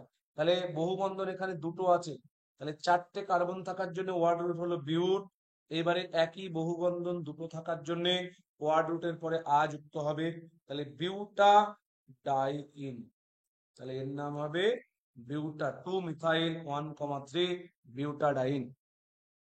তাহলে এটা পাওয়া যায় মূলত রবার গাছের যে কাণ্ড, কাণ্ড থেকে যে দুধ সাদা ক্লোইডীয় কষ পাওয়া যায়, তার থেকে দুধের মতো সাদা একটা ক্লোইডীয় কষ পাওয়া যায়, তার থেকেই মূলত প্রাকৃতিক রবার প্রস্তুত করা হয়।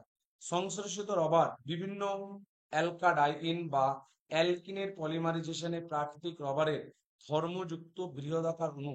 তাহলে প্রাকৃতিক রবারের যেমন ধর্ম তেমনই মোটামুটি ধর্ম এদের থাকে, তাহলে অণু প্রস্তুত করা সম্ভব হয়েছে, একে সংশ্লেষিত রবার বলা হয়। তাহলে বিউটাডাইন ও স্টাইরিন থেকে উৎপন্ন কোপলিমার একটি উৎকৃষ্ট মানের সংশ্লেষিত রবার। বিউটাডাইন ও স্টাইরিন, যেটাকে এসবিআর বলা হয়, স্টাইরিন বিউটাডাইন, এটা কোপলিমার, আলাদা আলাদা মনোমার নিয়ে গঠিত। রবারের ভ্যালকানাইজেশন কাকে বলে, খুব ইম্পর্টেন্ট একটা জায়গা। তাহলে প্রাকৃতিক রবারের অনেক রকমের অসুবিধা আছে। নাম্বার 1 হচ্ছে প্রাকৃতিক রবার এ কিন্তু অত্যন্ত ভঙ্গুর প্রকৃতির। তারপরে প্রাকৃতিক রবার বাতাসের ওজোন অক্সিজেনের সাথে বিক্রিয়া করে সহজে নষ্ট হয়ে যায়। প্রাকৃতিক রবার অত্যন্ত জল শোষী বা জলটাকে শোষণ করে নিতে পারে। তারপরে প্রাকৃতিক রবারের ঘর্ষণ প্রতিরোধ ক্ষমতা কম, এর স্থিতিস্থাপকতা অনেক কম, অল্প পরিমাণ বল প্রয়োগ করলে পার্মানেন্ট বিকৃতি ঘটে যেতে পারে। তাই এই সমস্ত সমস্যা দূর করার জন্য চার্লস গুডওয়্যার তিনি কি করেন, রবারের ভ্যালকানাইজেশন করেন। তাহলে ভ্যালকানাইজেশন কাকে বলে, যে পদ্ধতিতে থার্মোপ্লাস্টিক রবারকে কম নমনীয় বেশি প্রসারণশীল থার্মোসেটিং রবারে পরিণত করা যায়, সেই পদ্ধতিকে বলা হয় ভ্যালকানাইজেশন।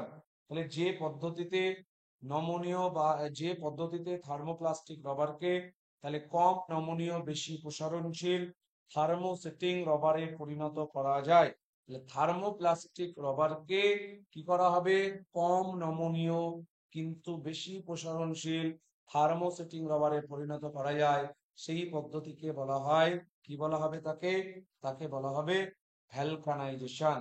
তাহলে ভ্যালকানাইজেশনের ফলে যে গুরুত্বপূর্ণ প্রশ্ন এখানে দিতে পারে, রবারের যে ধর্মের উল্লেখযোগ্য পরিবর্তন ঘটে সেটা হলো স্থিতিস্থাপকতা।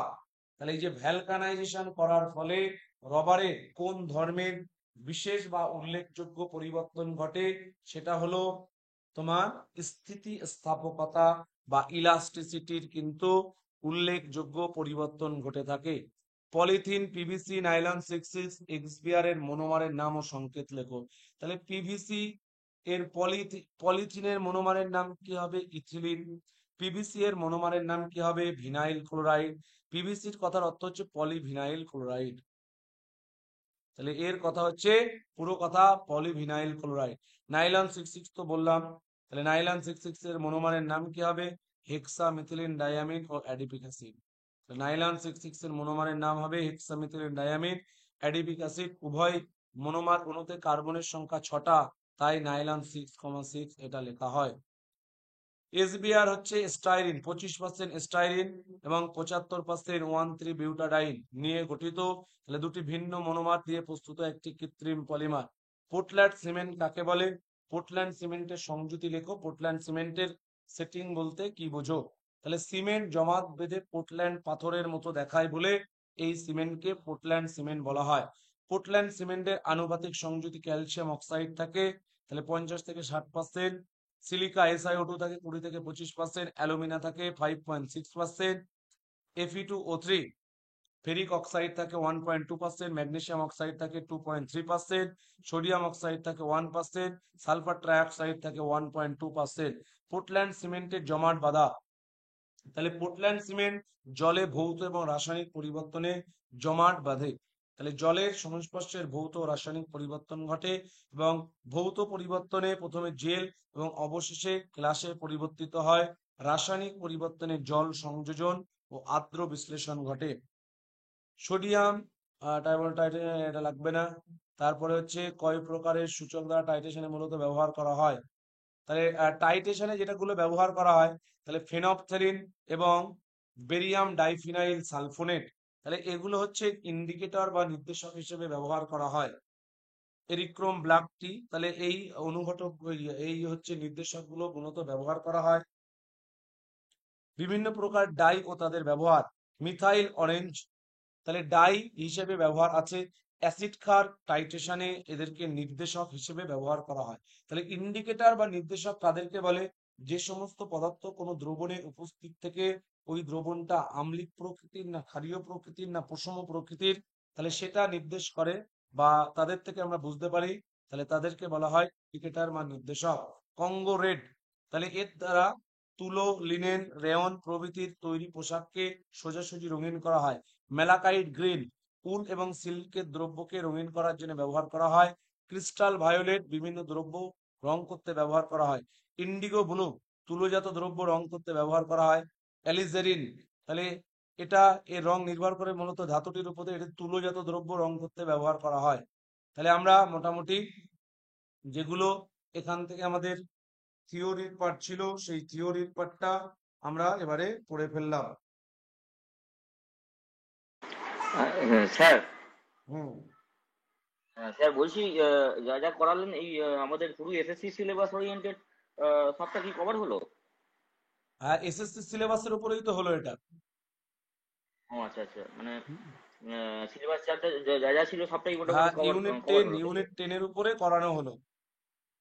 ও এবারে আচ্ছা পাই আচ্ছা, টু পাই সব মানে তো ধরে ধরে করানো সম্ভব না। মোটামুটি যে জায়গাগুলো ইম্পর্টেন্ট গুরুত্বপূর্ণ, যেখান থেকে প্রশ্ন আসার মতো সম্ভাবনা বেশি, সেই জায়গাগুলোকে ফোকাস করেই করানো। এখন ডিটেলস তো করাতে গেলে অনেকটা হবে, ডিটেলস তো সম্ভব না। মোটামুটি যে যে জায়গাগুলো গুরুত্বপূর্ণ ইম্পর্টেন্ট, সেই জায়গাগুলো থেকেই করানো হয়েছে।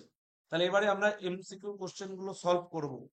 তাহলে আমাদের কিছু প্রশ্ন রয়েছে এখানে, তাহলে এগুলো আমরা দেখব।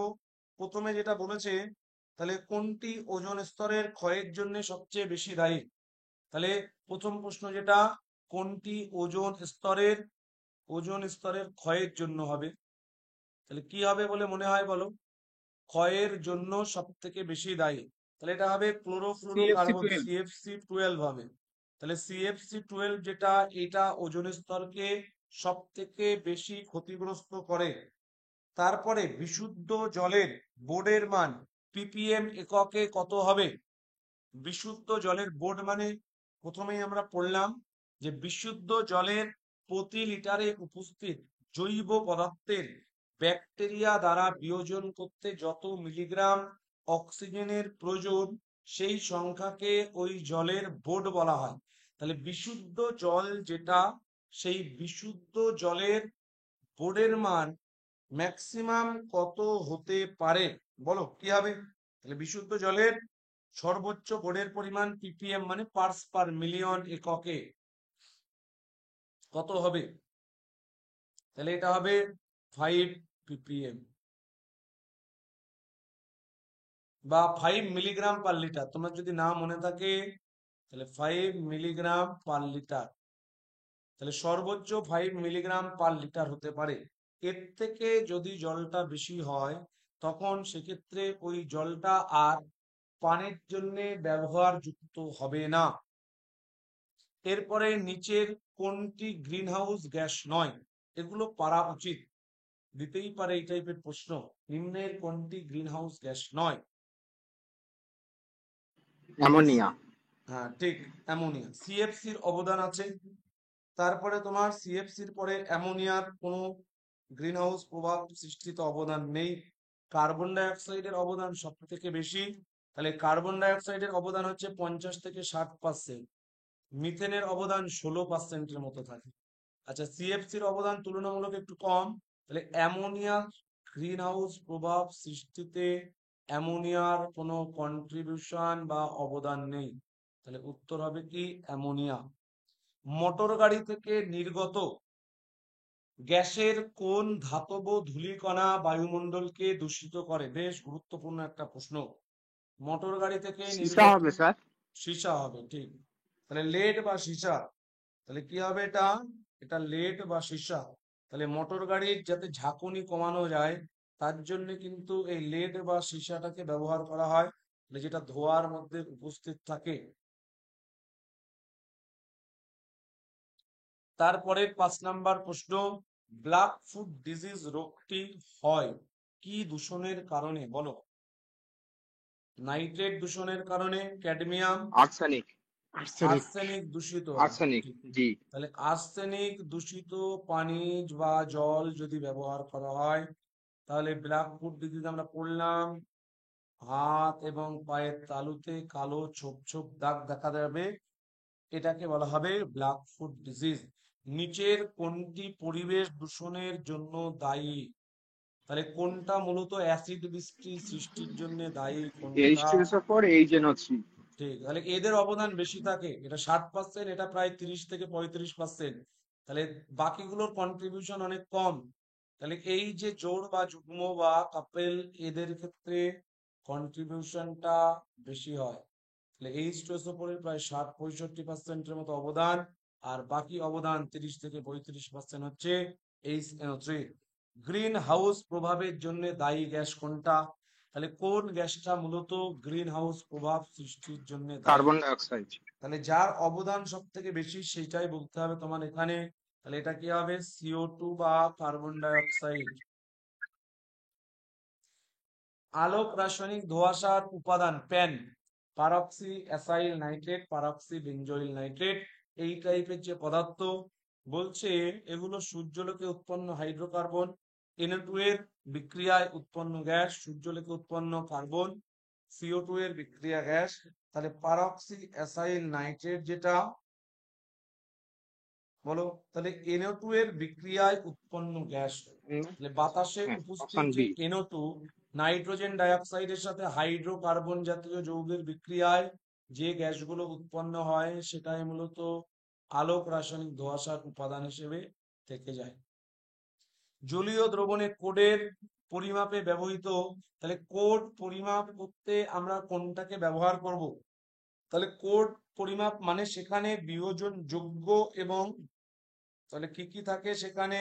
কোড মানে বিয়োজন যোগ্য ও বিয়োজন অযোগ্য পদার্থের, অর্থাৎ জৈব এবং অজৈব পদার্থের ব্যাকটেরিয়া দ্বারা জারণ করতে হবে। তাহলে যারা জারিত হতে চায় না, তাদেরকে যদি জারিত করতে হয়, সেক্ষেত্রে শক্তিশালী জারক পদার্থ অর্থাৎ স্ট্রং অক্সিডাইজিং এজেন্ট ব্যবহার করতে হবে। তাহলে স্ট্রং অক্সিডাইজিং এজেন্ট কোনটা হয়? K2Cr2O7 এবং আম্লিক মাধ্যম। H2SO4 মাধ্যমে K2Cr2O7 শক্তিশালী জারক পদার্থ হিসেবে কাজ করে, ফলে বিয়োজন যোগ্য বিয়োজন অযোগ্য সমস্ত পদার্থকে এরা জারিত করে বিয়োজিত করতে পারে। অ্যাসিড বৃষ্টির পিএইচ এর মান কত হতে পারে? 7 তো হবে না, 7 হলে নিউট্রাল হয়ে যাবে। 7 থেকে 4 না, এটা হবে 5.6 থেকে 5 থেকে 6 6.4। যেটা আছে। এটা 5.6 থেকে 6.4 হতে পারে। তারপরে জলে প্রদত্ত কোনটির উপস্থিতিতে মিনামাটা রোগটি দেখা যায়? তাহলে মিনামাটা কার উপস্থিতিতে হয়? কি হবে পারদ। এটা? পারদ, সরি, মার্কারি এইচজি। বা এইচজি। পারদ, Hg। তাহলে জলে উপস্থিত যার উপস্থিতিতে মিনামাটা রোগ দেখা যায়, তাকে বলা হয় মার্কারি বা পারদ। তাহলে ক্যাডমিয়ামের প্রভাবে কি হয়? ইটাই ইটাই রোগ হয়। ক্যাডমিয়ামের প্রভাবে যেটা হয় তার নাম কি? ইতাই ইতাই। বুঝেছো? তাহলে এটা হবে ইতাই। আর্সেনিকের প্রভাবে তো ব্ল্যাক ফুড ডিজিজ পড়লাম আমরা। খবরের কাগজের কালিতে উপস্থিত প্রদত্ত কোন মৌলটি মানব দেহের পক্ষে ক্ষতিকারক? তাহলে আমরা যে খবরের কাগজটা ব্যবহার করি, তার কালিতে উপস্থিত কোন মৌলটা মানব দেহ বা আমাদের শরীরের পক্ষে ক্ষতিকারক, বলো? Mercury, lead, lead. ক্যালসিয়াম, ঠিক, লেড হবে এটা। তাহলে মার্কারিতে লেড বা তোমার সীসা, যেটা সেই সীসা কিন্তু উপস্থিত থাকে, যেটা আমাদের শরীরের পক্ষে ক্ষতিকারক। তাহলে এটা হবে লেড বা। প্রদত্ত যৌগগুলির মধ্যে কোনটি ওজোন স্তরের ক্ষয়ের জন্য তাহলে সব থেকে বেশি গুরুত্বপূর্ণ ভূমিকা রাখে?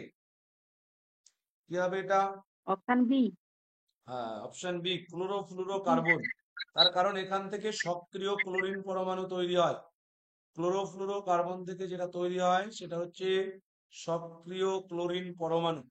তাহলে এখান থেকে তৈরি হয় সক্রিয় ক্লোরিন পরমাণু, যেটা ওজোন স্তরকে মারাত্মকভাবে ক্ষতিগ্রস্ত করে বা ওজোন স্তরকে ব্যাপকভাবে প্রভাবিত করে, পাতলা করে দেয়।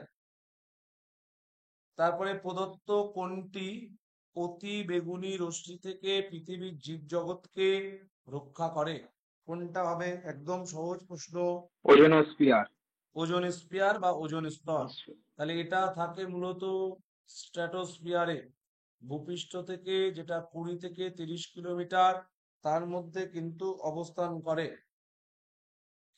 পরের কোশ্চেন, ফেনল ফর্মালডিহাইড মনোমারীয় যৌগ বিক্রিয়া, মানে এই ফেনল এবং ফর্মালডিহাইড মনোমারীয় যৌগ বিক্রিয়া, মানে এই মনোমার গুলোর বিক্রিয়ায় ব্যাকেলাইট উৎপন্ন করে।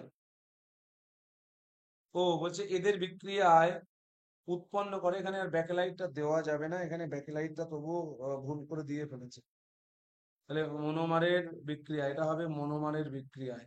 তাহলে ফেনল ও ফর্মালডিহাইড মনোমারের বিক্রিয়ায় উৎপন্ন করে, কোনটা উৎপন্ন হয় সেটা বলতে হবে। তাহলে কি উৎপন্ন হয় এখান থেকে? তাহলে ফেনল এবং ফর্মালডিহাইড এই দুটো মনোমারের বিক্রিয়ায় উৎপন্ন হয় ব্যাকেলাইট। তাহলে এটা মূলত বৈদ্যুতিক সুইচ, যেটা সেই বৈদ্যুতিক সুইচ তৈরিতে ব্যবহার করা হয়ে থাকে। নিচের কোনটি প্রাকৃতিক রবারের মনোমার হিসেবে গণ্য করা যেতে পারে? তাহলে বেশ গুরুত্বপূর্ণ একটা প্রশ্ন। তাহলে নিচের কোনটা হবে প্রাকৃতিক রবারের মনোমার? তাহলে প্রাকৃতিক রবারের মনোমারের নাম একটু আগে আমি বললাম। তাহলে আইইউপ্যাক নাম কি হবে? 2-মিথাইল 1,3-বিউটারাইন 1,3 অপশন বি। বিউটারাইন, অপশন বি হবে বিউটাডাইন। তাহলে আমরা যদি দেখি এইটাকে যদি ঠিক করে লিখি তাহলে এরকম হবে CH2 double bond C, CH3 CH double bond CH। তাহলে এটা 1 নাম্বার। যেদিক থেকে 500 শাখাকে আগে পাওয়া যায় সেদিক থেকে আইইউপ্যাক নামকরণ করতে হয়। তোমরা নিশ্চয়ই শিখেছো আইইউপ্যাক নামে। তাহলে এই দিক থেকে আসলেও বহুবন্ধনকে 1 নম্বরে পাওয়া যাচ্ছে, এই দিক থেকে আসলেও 1 নম্বরে পাওয়া যাচ্ছে। এক্ষেত্রে মাথায় রাখতে হয়, তাহলে যেদিক থেকে গেলে, তাহলে যদি উভয় দিক থেকে একই কার্বনে বহুবন্ধনকে পাওয়া যায় তখন সেক্ষেত্রে যেদিক থেকে গেলে 500 শাখাকে আগে পাওয়া যাবে সেদিক থেকে আইইউপ্যাক নামকরণ করতে হবে, মানে নাম্বারিং করতে হয় কার্বন পরমাণুগুলোকে। তাহলে এদিক থেকে গেলে 1-2 নাম্বার কার্বনে 500 শাখা পাওয়া যাচ্ছে, এদিক থেকে যদি যেতাম 1-2-3 নাম্বার কার্বনে, সুতরাং এই নামকরণটা করা যাবে না। তাহলে 2 নাম্বার পজিশনে একটা মিথাইল গ্রুপ রয়েছে। তাহলে প্রথমে আইইউপ্যাক নাম করার সময় লোকেন্ট উল্লেখ করতে হবে, মানে অবস্থান, 500 শাখার অবস্থান। তাহলে 2 নাম্বার পজিশনে একটা মিথাইল, তাই 2-মিথাইল। আর ডাবল বন্ড কোথায় কোথায় আছে? 1 নাম্বার পজিশন আর 3 নাম্বার পজিশন, 1 আর 3। এবারে যেহেতু এই দুটো পজিশনে একই বহু বন্ধন, তাহলে সবসময় সংখ্যা এবং লেখার মাঝখানে হাইফেন দিতে হয়।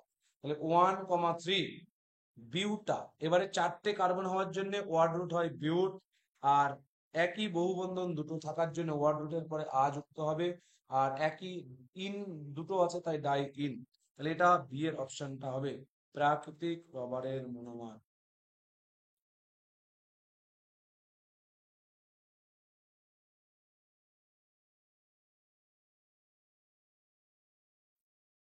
পলিস্টার পলিমারের উদাহরণ কি হবে? তাহলে পলিস্টার পলিমার একটু আগে করলাম, বারবার করে বলেছি যে বেশ গুরুত্বপূর্ণ এটা। টেরিলিন বা ড্যাক্রন বা হ্যাঁ ঠিক, তাহলে টেরিলিন বা ড্যাক্রন হবে। তাহলে এর মনোমারের নাম কি কি হবে? ইথিলিন গ্লাইকল এবং টেরিথ্যালিক অ্যাসিড। তাহলে পলিএস্টার বন্ড কেন বলছি? এর মধ্যে এই বন্ধনটা ছিল না, এই বন্ধনটা থাকলে তাদেরকে কি বলে? Star bond. তাহলে এই বন্ধনটা হচ্ছে স্টার বন্ড। তাহলে পলিইথিলিন টেরিথ্যালিক এবং এই কি বলে ইথিলিন গ্লাইকল ও টেরিথ্যালিক অ্যাসিডের বিক্রিয়ায় এই যে পেট বা পলিইথিলিন টেরিথ্যালেট তৈরি হচ্ছিল, এটাকে টেরিলিনও বলা হয় বা ড্যাক্রনও বলে। এটা মূলত বিভিন্ন টেরিকটের জামা কাপড়, যেটা সেই টেরিকটের জামা কাপড় তৈরিতে ব্যবহার করা হয়ে থাকে। তাহলে পলিয়েস্টার পলিমারের উদাহরণ হবে টেরিলিন বা ড্যাক্রন। তাহলে পলিয়েস্টার পলিমারের এক্সাম্পল কি হবে? টেরিলিন বা ড্যাক্রন। নিচের কোনটি বলেছে একটি জৈব বিশ্লেষ্য বা biodegradable polymer? Nylon two nylon 6। তাহলে নাইলন টু নাইলন 6 এই পলিমারটা হবে বায়োডিগ্রেডেবল পলিমার। বায়োডিগ্রেডেবল মানে কি? ব্যাকটেরিয়া বা জীবাণু দ্বারা এই পলিমারটা প্রকৃতিতে বিশ্লিষ্ট হয়ে যাবে বা নষ্ট হয়ে যাবে। নিচের কোনটি আর কোন এক্সাম্পল আছে স্যার? হ্যাঁ হ্যাঁ, আরো তো আছে। 9 তাহলে নিচের কোনটি একটি প্রাকৃতিক পলিমার? তাহলে প্রাকৃতিক পলিমার কোনটা, যেগুলোকে আমরা সরাসরি প্রোটিন। প্রকৃতি থেকে পাবো? তাহলে প্রোটিন হবে, স্টার্চ হবে, ডিএনএ, এইগুলো হবে সব প্রাকৃতিক পলিমার। তাহলে কারণ এদেরকে আমরা প্রকৃতি থেকেই সরাসরি পেয়ে যাই। ব্যাকেলাইটের মনোমারের নাম কি কি হবে? তাহলে বেশ আগেও বললাম। তাহলে ব্যাকেলাইট দুই প্রকার মনোমার নিয়ে গঠিত। তাহলে মনোমার দুটোর নাম কি কি হবে? একটার নাম হবে ফেনল আর একটার নাম হবে ফর্মালডিহাইড। তাহলে ব্যাকেলাইটের মনোমারের নাম কি কি হবে? ফেনল এবং ফর্মালডিহাইড। প্রাকৃতিক রবার হলো, তাহলে প্রাকৃতিক রবার সিস পলি আইসোপ্রিন। তারপরে তাহলে এটা হবে সিস পলি আইসোপ্রিন হবে।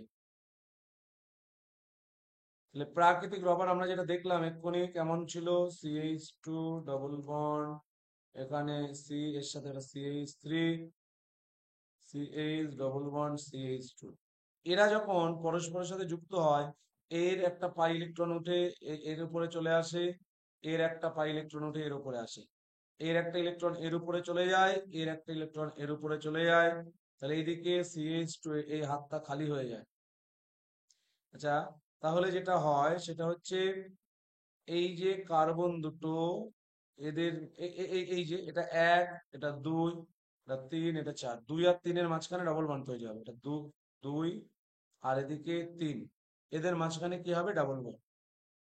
তাহলে এই 2 নাম্বার কার্বনের সাথে একটা CH2 গ্রুপ যুক্ত আছে, এই 3 নাম্বার কার্বনের সাথে একটা CH2 গ্রুপ যুক্ত আছে।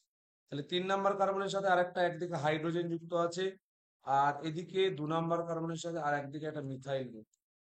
তাহলে এই CH2 গ্রুপ দুটো ডাবল বন্ডের একই দিকে যখন থাকে তখন তাকে বলে সিস আইসোম। তাহলে এটা এই যে সিস ফর্ম যেটা, এইটাকে বলা হয় এর যে, তাহলে এ আবার এরকম পরে ইউনিটের সাথে পরপর পরপর জুড়ে জুড়ে পলিমারটা তৈরি করে, তাহলে এটাকে বলা হচ্ছে প্রাকৃতিক রবার। আর যদি ট্রান্সফর্মটা নেওয়া হয় তাকে বলা হবে কাটাপচা। তাহলে যদি একটা CH2 এই হাইড্রোজেনটাকে তুলে যদি এখানে দেওয়া হয়, CH2 গ্রুপটাকে যদি এখানে দেওয়া হয়, তখন CH2 গ্রুপ দুটো ডাবল বন্ডের বিপরীত পাশে থাকবে, তখন তাকে বলা হবে ট্রান্স পলি আইসোপ্রিন। তাহলে ট্রান্স পলি আইসোপ্রিনকে বলা হয় গাটা পাচ্চা, যেটা বিভিন্ন গল্ফ বল এই সমস্ত তৈরিতে ব্যবহার করা হয়। তাহলে এটা হবে সিস পলি আইসোপ্রিন হবে, সিস পলি আইসোপ্রিন।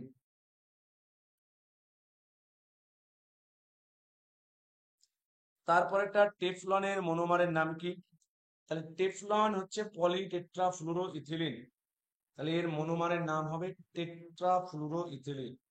তাহলে টেফলনের মনোমারের নাম কি হবে? Tetrafluoro ethylene. তাহলে টেট্রাফ্লুরো ইথিলিন কোন অপশনে আছে? অপশন সিতে রয়েছে ফ্লুরো ইথিলিন। তাহলে এগুলো সব জুতো পলিমার এবং হোমো পলিমারের উদাহরণ। তাহলে জুতো পলিমার মানে শুধু পরস্পরের সাথে মনোমার গুলো যুক্ত হবে আর কেবলমাত্র এক প্রকার মনোমার নিয়ে গঠিত, তাই এদেরকে বলা হয় হোমো পলিমার। অলিফিনের পলিমারাইজেশনে, বেশ গুরুত্বপূর্ণ একটা প্রশ্ন, অলিফিনের পলিমারাইজেশনে যে ধরনের পদার্থ প্রয়োগ করা হয় বা ব্যবহার করা হয়, তাহলে তার নাম জিগলার হবে মেথড। কি হবে? জিগলার ন্যাটা অনুঘটক বা জিগলার ন্যাটা ক্যাটালিস্ট। তাহলে জিগলার ন্যাটা অনুঘটক কি? এটা হচ্ছে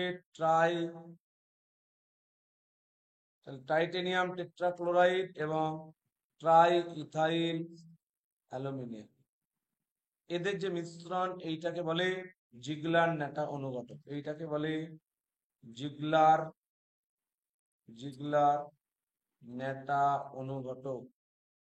তাহলে এটা মূলত এইচডিপি তৈরিতে ব্যবহার করা হয়। এইচডিপি মানে হাই ডেনসিটি পলিথিন বা উচ্চ ঘনত্ব বিশিষ্ট পলিথিন তৈরিতে, উচ্চ ঘনত্ব বিশিষ্ট পলিথিন তৈরিতে ব্যবহার করা হয়। তাহলে জিগলার ন্যাটা অনুঘটক হচ্ছে তোমার টাইটেনিয়াম টেট্রাক্লোরাইড ও ইথাইল অ্যালুমিনিয়ামের মিশ্রণকে বলে জিগলার ন্যাটা অনুঘটক, যেটা মূলত ব্যবহার করা হয় উচ্চ ঘনত্ব বিশিষ্ট পলিথিন তৈরিতে। প্রদত্ত কোন যৌগটি, বলছে যৌগটি অপর তিনটি থেকে আলাদা। তাহলে প্রদত্ত কোন যৌগটি বা কোন যৌগের অণুটি অপর তিনটি থেকে আলাদা? টেরিলিন। তাহলে কারণ কি হবে টেরিলিন এটা? হচ্ছে পলিয়েস্টার পলিমার। তাহলে পলিইথিলিন, যেটা এটা হবে পলিথিন মানে পলিইথিলিন। এটা হচ্ছে যুক্ত পলিমার, মনোমার গুলো শুধু পরপর যুক্ত হয়েছে। টেফলনের ক্ষেত্রে পলিটেট্রাফ্লুরো ইথিলিন, মনোমার গুলো পরপর যুক্ত হয়েছে। PVC polyvinyl chloride. তাহলে এই তিনটে হবে যুক্ত পলিমার বা অ্যাডিশন পলিমার। তাহলে এই তিনটে হবে যুক্ত পলিমার বা টেরিলিন। টেফলনের মনোমারটা কি স্যার? হ্যাঁ, টেফলনের মনোমার টেট্রাফ্লুরো ইথিলিন। তাহলে যেটা ইথিলিন ছিল, ইথিলিনের সংকেত কি? CH2 double bond CH2। আর টেফলনের মনোমার হবে CF2 double bond CF2 double bond CF। CF2। হ্যাঁ, তাহলে এটা হচ্ছে টেট্রাফ্লুরো ইথিলিন। তাহলে এই তিনটে পলিইথিলিন, টেফলন, পিভিসি, এই তিনটেই হচ্ছে যুক্ত পলিমার বা অ্যাডিশনাল পলিমার। কিন্তু টেরিলিন বা ড্যাকটরা এটা হচ্ছে সংঘনন পলিমার বা কনডেনসেশন পলিমার। তাহলে এটা আলাদা হবে, এটা আলাদা হবে। উত্তর হবে এটা। একটি প্রাকৃতিক জৈব পলিমারের উদাহরণ কি হবে? তাহলে প্রাকৃতিক জৈব পলিমার ডিএনএ হবে। ডিএনএ হবে, ঠিক। তাহলে ডিএনএ হচ্ছে প্রাকৃতিক জৈব পলিমার। নাইলন, নিওপ্রিন এগুলো তো প্রাকৃতিক জৈব পলিমার না। প্রদত্ত কোনটি সাবানের উপাদান হবে? Option A sodium stearide. Option A sodium stearate সাবানের উপাদান। সোডিয়াম পামিয়েটও হতে পারে, সোডিয়াম ওলিয়েটও হতে পারে। পাকস্থলীতে অ্যাসপিরিন আর্দ্র বিশ্লেষিত হয়ে বলছে কি উৎপন্ন করে? তাহলে অ্যাসপিরিন যেটা আমরা দেখছিলাম, অ্যাসপিরিনের সংকেত এরকম ছিল। খালি পেটে অ্যাসপিরিন খাওয়া উচিত না। তাহলে OCO-CH3 COOH, এটা হচ্ছে অ্যাসপিরিন। আর্দ্র বিশ্লেষণ মানে জলের সাথে বিক্রিয়া করবে, স্যালিসাইলিক অ্যাসিড হয়ে যাবে। তাহলে হ্যাঁ CO হয়ে যাবে স্যালিসাইলিক অ্যাসিড আর অ্যাসিটিক অ্যাসিড। তাহলে এ হয়ে যাবে OH। স্যালিসাইলিক অ্যাসিড, আর এর সাথে এটা হয়ে যাবে অ্যাসিটিক অ্যাসিড CH3COOH।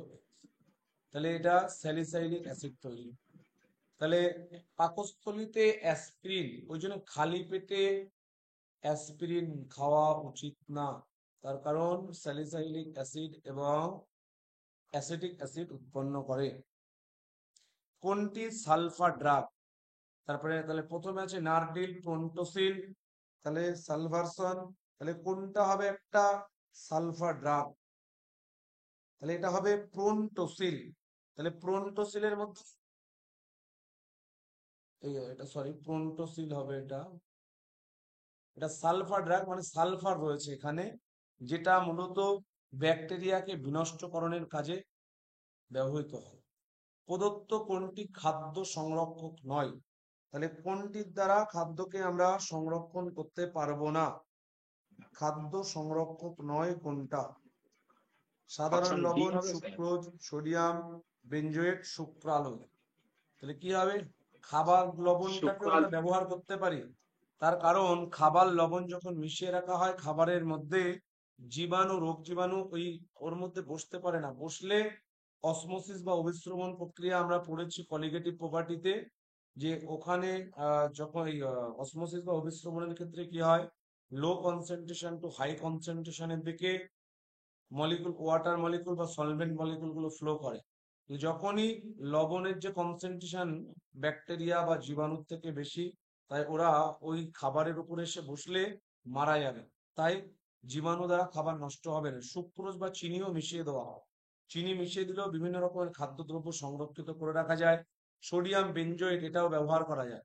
সুক্রালোজ হচ্ছে কৃত্রিম মিষ্টিকারক পদার্থ, তাহলে চিনির পরিবর্তে এটাকে ব্যবহার করা হয়। এটা আমাদের শরীরে কোনো ক্যালোরি উৎপন্ন করে না, শুধুমাত্র শরীরে আমাদের যেভাবে প্রবেশ করবে সেইভাবেই আবার অপরিবর্তিত অবস্থায় শরীর থেকে বাইরে বেরিয়ে আসে। তারপরে ডেটলের অ্যান্টিসেপটিক ধর্মের জন্য কোনটি দায়ী? তাহলে ক্লোরোজাইলিনল ও টারপিনিয়ল থাকে। তাহলে ডেটলের অ্যান্টিসেপটিক ধর্মের জন্য যে দুটো উপাদান দায়ী সেটা হচ্ছে ক্লোরোজাইলিনল ও আর একটা উপাদান আছে তার নাম হচ্ছে টারপিনিয়ল। তাহলে এই দুটো উপাদানের জন্য অ্যান্টিসেপটিক ধর্ম মানে কি? তাহলে অ্যান্টিসেপটিক কাদেরকে বলা হয়? যে সমস্ত পদার্থ ব্যবহার করে জীবদেহকে জীবাণু মুক্ত করা হয়। তাহলে যে সমস্ত পদার্থ জীবদের টিস্যু বা কোষের কোনো ক্ষতি করে না, কিন্তু রোগ জীবাণুকে কি করে? তাদের বিনষ্ট করে, তাদেরকে ধ্বংস করে দেয়, সেই পদার্থগুলোকে বলা হয় অ্যান্টিসেপটিক। আর ডিসইনফেক্ট্যান্ট কাদেরকে বলে? যে সমস্ত পদার্থ জড় পদার্থকে জীবাণুমুক্ত করতে ব্যবহার করা হয়, অর্থাৎ যে সমস্ত পদার্থ টিস্যুর ক্ষতি করে, এবং তাদেরকে ব্যবহার করা হয় মূলত জড় পদার্থকে জীবাণুমুক্ত করতে। যেমন বিভিন্ন অপারেশন থিয়েটার বা হসপিটালে বিভিন্ন বেড বলো, এই সমস্ত জড় পদার্থকে জীবাণুমুক্ত করতে আমরা যে সমস্ত পদার্থ ব্যবহার করি, ঘরের মেঝে নর্দমা, তাদেরকে আমরা বলবো ডিসইনফেক্ট্যান্ট। যেমন লাইজল ব্যবহার করে বাড়িতে সবাই। তাহলে এইগুলো হচ্ছে ডিসইনফেক্ট্যান্টের এক্সাম্পল। নিম্নলিখিত কোনটি খাদ্য সংরক্ষণে ব্যবহৃত হয় না? Table salt, sodium hydrogen carbonate, sodium benzoate, potassium metabisulphate. তাহলে কোনটা খাদ্য সংরক্ষণের কাজে আমরা ব্যবহার করতে পারি না? অপশন ডি হবে স্যার। তাহলে বলো। টেবিল সল্ট সোডিয়াম বেঞ্জয়েট হচ্ছে, আর সোডিয়াম হাইড্রোজেন বাইকার্বনেট তো হচ্ছে। পটাশিয়াম। তাহলে বাকিরা রেসপন্স করো দেখি। এটা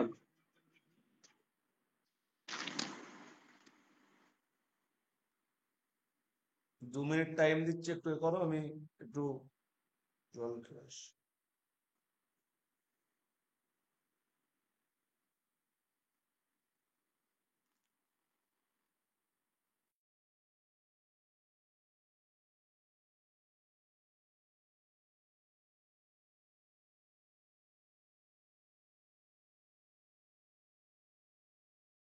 তাহলে দেখো, বলছে নিম্নলিখিত কোনটি খাদ্য সংরক্ষণে ব্যবহার করা হয় না? তাহলে পটাশিয়াম মেটাবাইসালফাইড ব্যবহার করা হয়, সোডিয়াম বেঞ্জয়েটকেও ব্যবহার করা হয়, টেবিল সল্ট বা খাবার লবণকেও ব্যবহার করা হয়। তাহলে সোডিয়াম হাইড্রোজেন কার্বনেট যেটা, এইটাকে খাদ্য সংরক্ষণের ক্ষেত্রে এটাকে আমরা ব্যবহার করতে পারি না। এইটা হবে অ্যান্সার, সোডিয়াম হাইড্রোজেন কার্বনেট। নরম পানীয়তে ব্যবহার করা হয় কৃত্রিম মিষ্টিকারক পদার্থ। তাহলে নরম পানীয়তে আমরা যে মিষ্টিকারক পদার্থটা ব্যবহার করি তার নাম হবে অ্যাসপার্টেম। তাহলে তার নাম কি? কৃত্রিম মিষ্টিকারক। এগুলো হচ্ছে অ্যাসপার্টেম, অ্যালিটেম, তাহলে যেগুলো বলছিলাম, তাহলে এগুলো হচ্ছে, তাহলে নরম পানীয়তে যে কৃত্রিম মিষ্টিকারক পদার্থটা ব্যবহার করা হয়, সেই জন্য এইসব পদার্থ না খাওয়াই ভালো। স্প্রাইট, কোকা কোলা, এই সমস্ত এগুলো শরীরের পক্ষে ক্ষতিকারক। বলছে কোনটি কৃত্রিম মিষ্টিকারক পদার্থ? তাহলে কি হবে? Sucrose, lactose, sucralose. তাহলে সুক্রোজ মানে চিনি, এটা সুক্রালোজই কিন্তু হবে। সুক্রালোজ হবে এটা। তাহলে কৃত্রিম মিষ্টিকারক পদার্থ যেটা, তার নাম হচ্ছে সুক্রালোজ। অ্যাসপিরিনের রাসায়নিক নাম কি? তাহলে এটাও তখন ক্লাসে পড়ানোর সময় বললাম। অ্যাসপিরিনের রাসায়নিক নাম কি হবে? Acetyl acetyl salicylic acid. Salicylic acid. তাহলে অ্যাসপিরিনের রাসায়নিক নাম অ্যাসিটাইল স্যালিসাইলিক অ্যাসিড, এটা হবে। সাবানে অ্যান্টিসেপটিক ধর্ম আনার জন্য যে যৌগ ব্যবহার করা হয়, তাহলে সাবানে অ্যান্টিসেপটিক ধর্ম আনার জন্য যে যৌগটা ব্যবহার করা হয় তার নাম বাইথায়োনল। তাহলে মনে রাখতে হবে সাবানের অ্যান্টিসেপটিক ধর্ম আনার জন্য যে যৌগটা ব্যবহার করা হয় সেটা হবে কি বাইথায়োনল। নিম্নলিখিত কোনটিকে অ্যানালজেসিক ড্রাগ হিসেবে ব্যবহার করা হয়? অ্যানালজেসিক মানে কি? ব্যথা উপশম করে যারা, তাহলে তাদেরকে বলা হয় অ্যানালজেসিক। তাহলে অ্যানালজেসিক হিসেবে কোনটাকে ব্যবহার করা হয়? ইনভেস্টিগেট হবে। প্যারাসিটামল। তাহলে কোনটাকে ব্যবহার করা হয়? আবার এটাকে অ্যান্টিপাইরেটিক হিসেবেও ব্যবহার করা হয়। যখন আমাদের জ্বর হয় তখন কিন্তু প্রথম স্টেজে ডাক্তারেরা প্যারাসিটামলকে সাজেস্ট করে।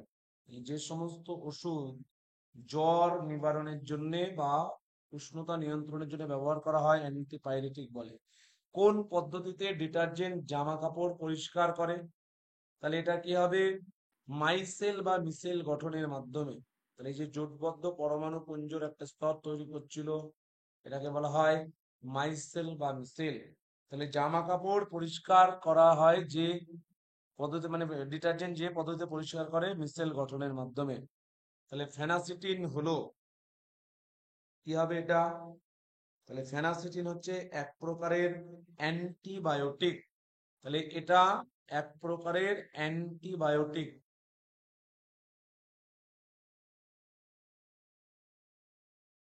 ট্রাঙ্কুইলাইজারকে কি কাজে ব্যবহার করা হয়?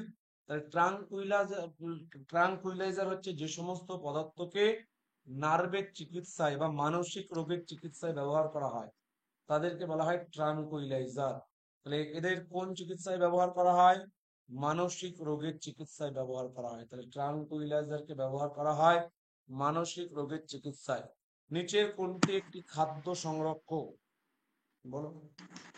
বেঞ্জয়েড। Sodium benzoate. তাহলে সোডিয়াম বেঞ্জোয়েট হবে। ইকুয়ানিল এটা একটা ট্রাঙ্কুইলাইজার। অ্যাসপার্টেম কৃত্রিম, সুক্রালোজ কৃত্রিম মিষ্টিকারক পদার্থ। তাহলে সোডিয়াম বেঞ্জোয়েট এটা হবে একটা খাদ্য সংরক্ষক। প্যারাসিটামলের রাসায়নিক নাম কি? 4 হাইড্রক্সি অ্যাসিটিনাইড বা এন অ্যাসিটাইল প্যারা অ্যামিনোফেনল। তাহলে প্যারাসিটামলের রাসায়নিক নাম যেটা, এটা হচ্ছে 4 হাইড্রক্সি, প্রথম যেটা, তাহলে 4 হাইড্রক্সি অ্যাসিটেনালাইড। সংকেতটা কি হবে? হুম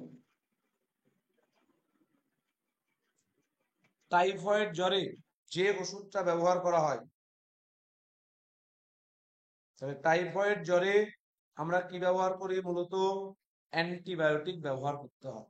তাহলে অ্যান্টিবায়োটিকের এটা আবার 2-3 ভাগে ভাগ করা যায়, broad spectrum, narrow spectrum, limited spectrum. তাহলে ব্রড স্পেকট্রাম একটা অ্যান্টিবায়োটিক হচ্ছে ক্লোরামফেনিকল। তাহলে টাইফয়েড রোগে আমরা যে অ্যান্টিবায়োটিক ব্যবহার করি সেটা হচ্ছে ক্লোরামফেনিকল।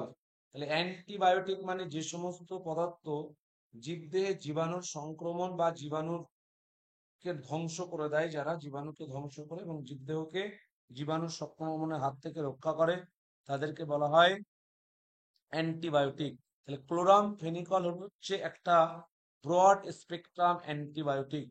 নিচের কোন ধরনের ওষুধটি জ্বর কমাতে ব্যবহার করা হয়? অ্যান্টিপাইরেটিক। তাহলে কি হবে এটা? অ্যান্টিপাইরেটিক হবে। জ্বর কমানোর জন্য যে ওষুধগুলো ব্যবহার করা হয় সেগুলো হচ্ছে অ্যান্টিপাইরেটিক। অ্যাসপিরিন এটা হচ্ছে একটা কি? Antiseptic, antibiotic. কি হবে বলো? অ্যান্টিপাইরেটিক। তাহলে অ্যাসপিরিনকেও আমরা অ্যান্টিপাইরেটিক হিসেবে ব্যবহার করতে পারি। তাহলে এটা আমরা অ্যান্টিবায়োটিক, যেটা অ্যান্টিপাইরেটিক হিসেবে এদেরকে আমরা ব্যবহার করতে পারি।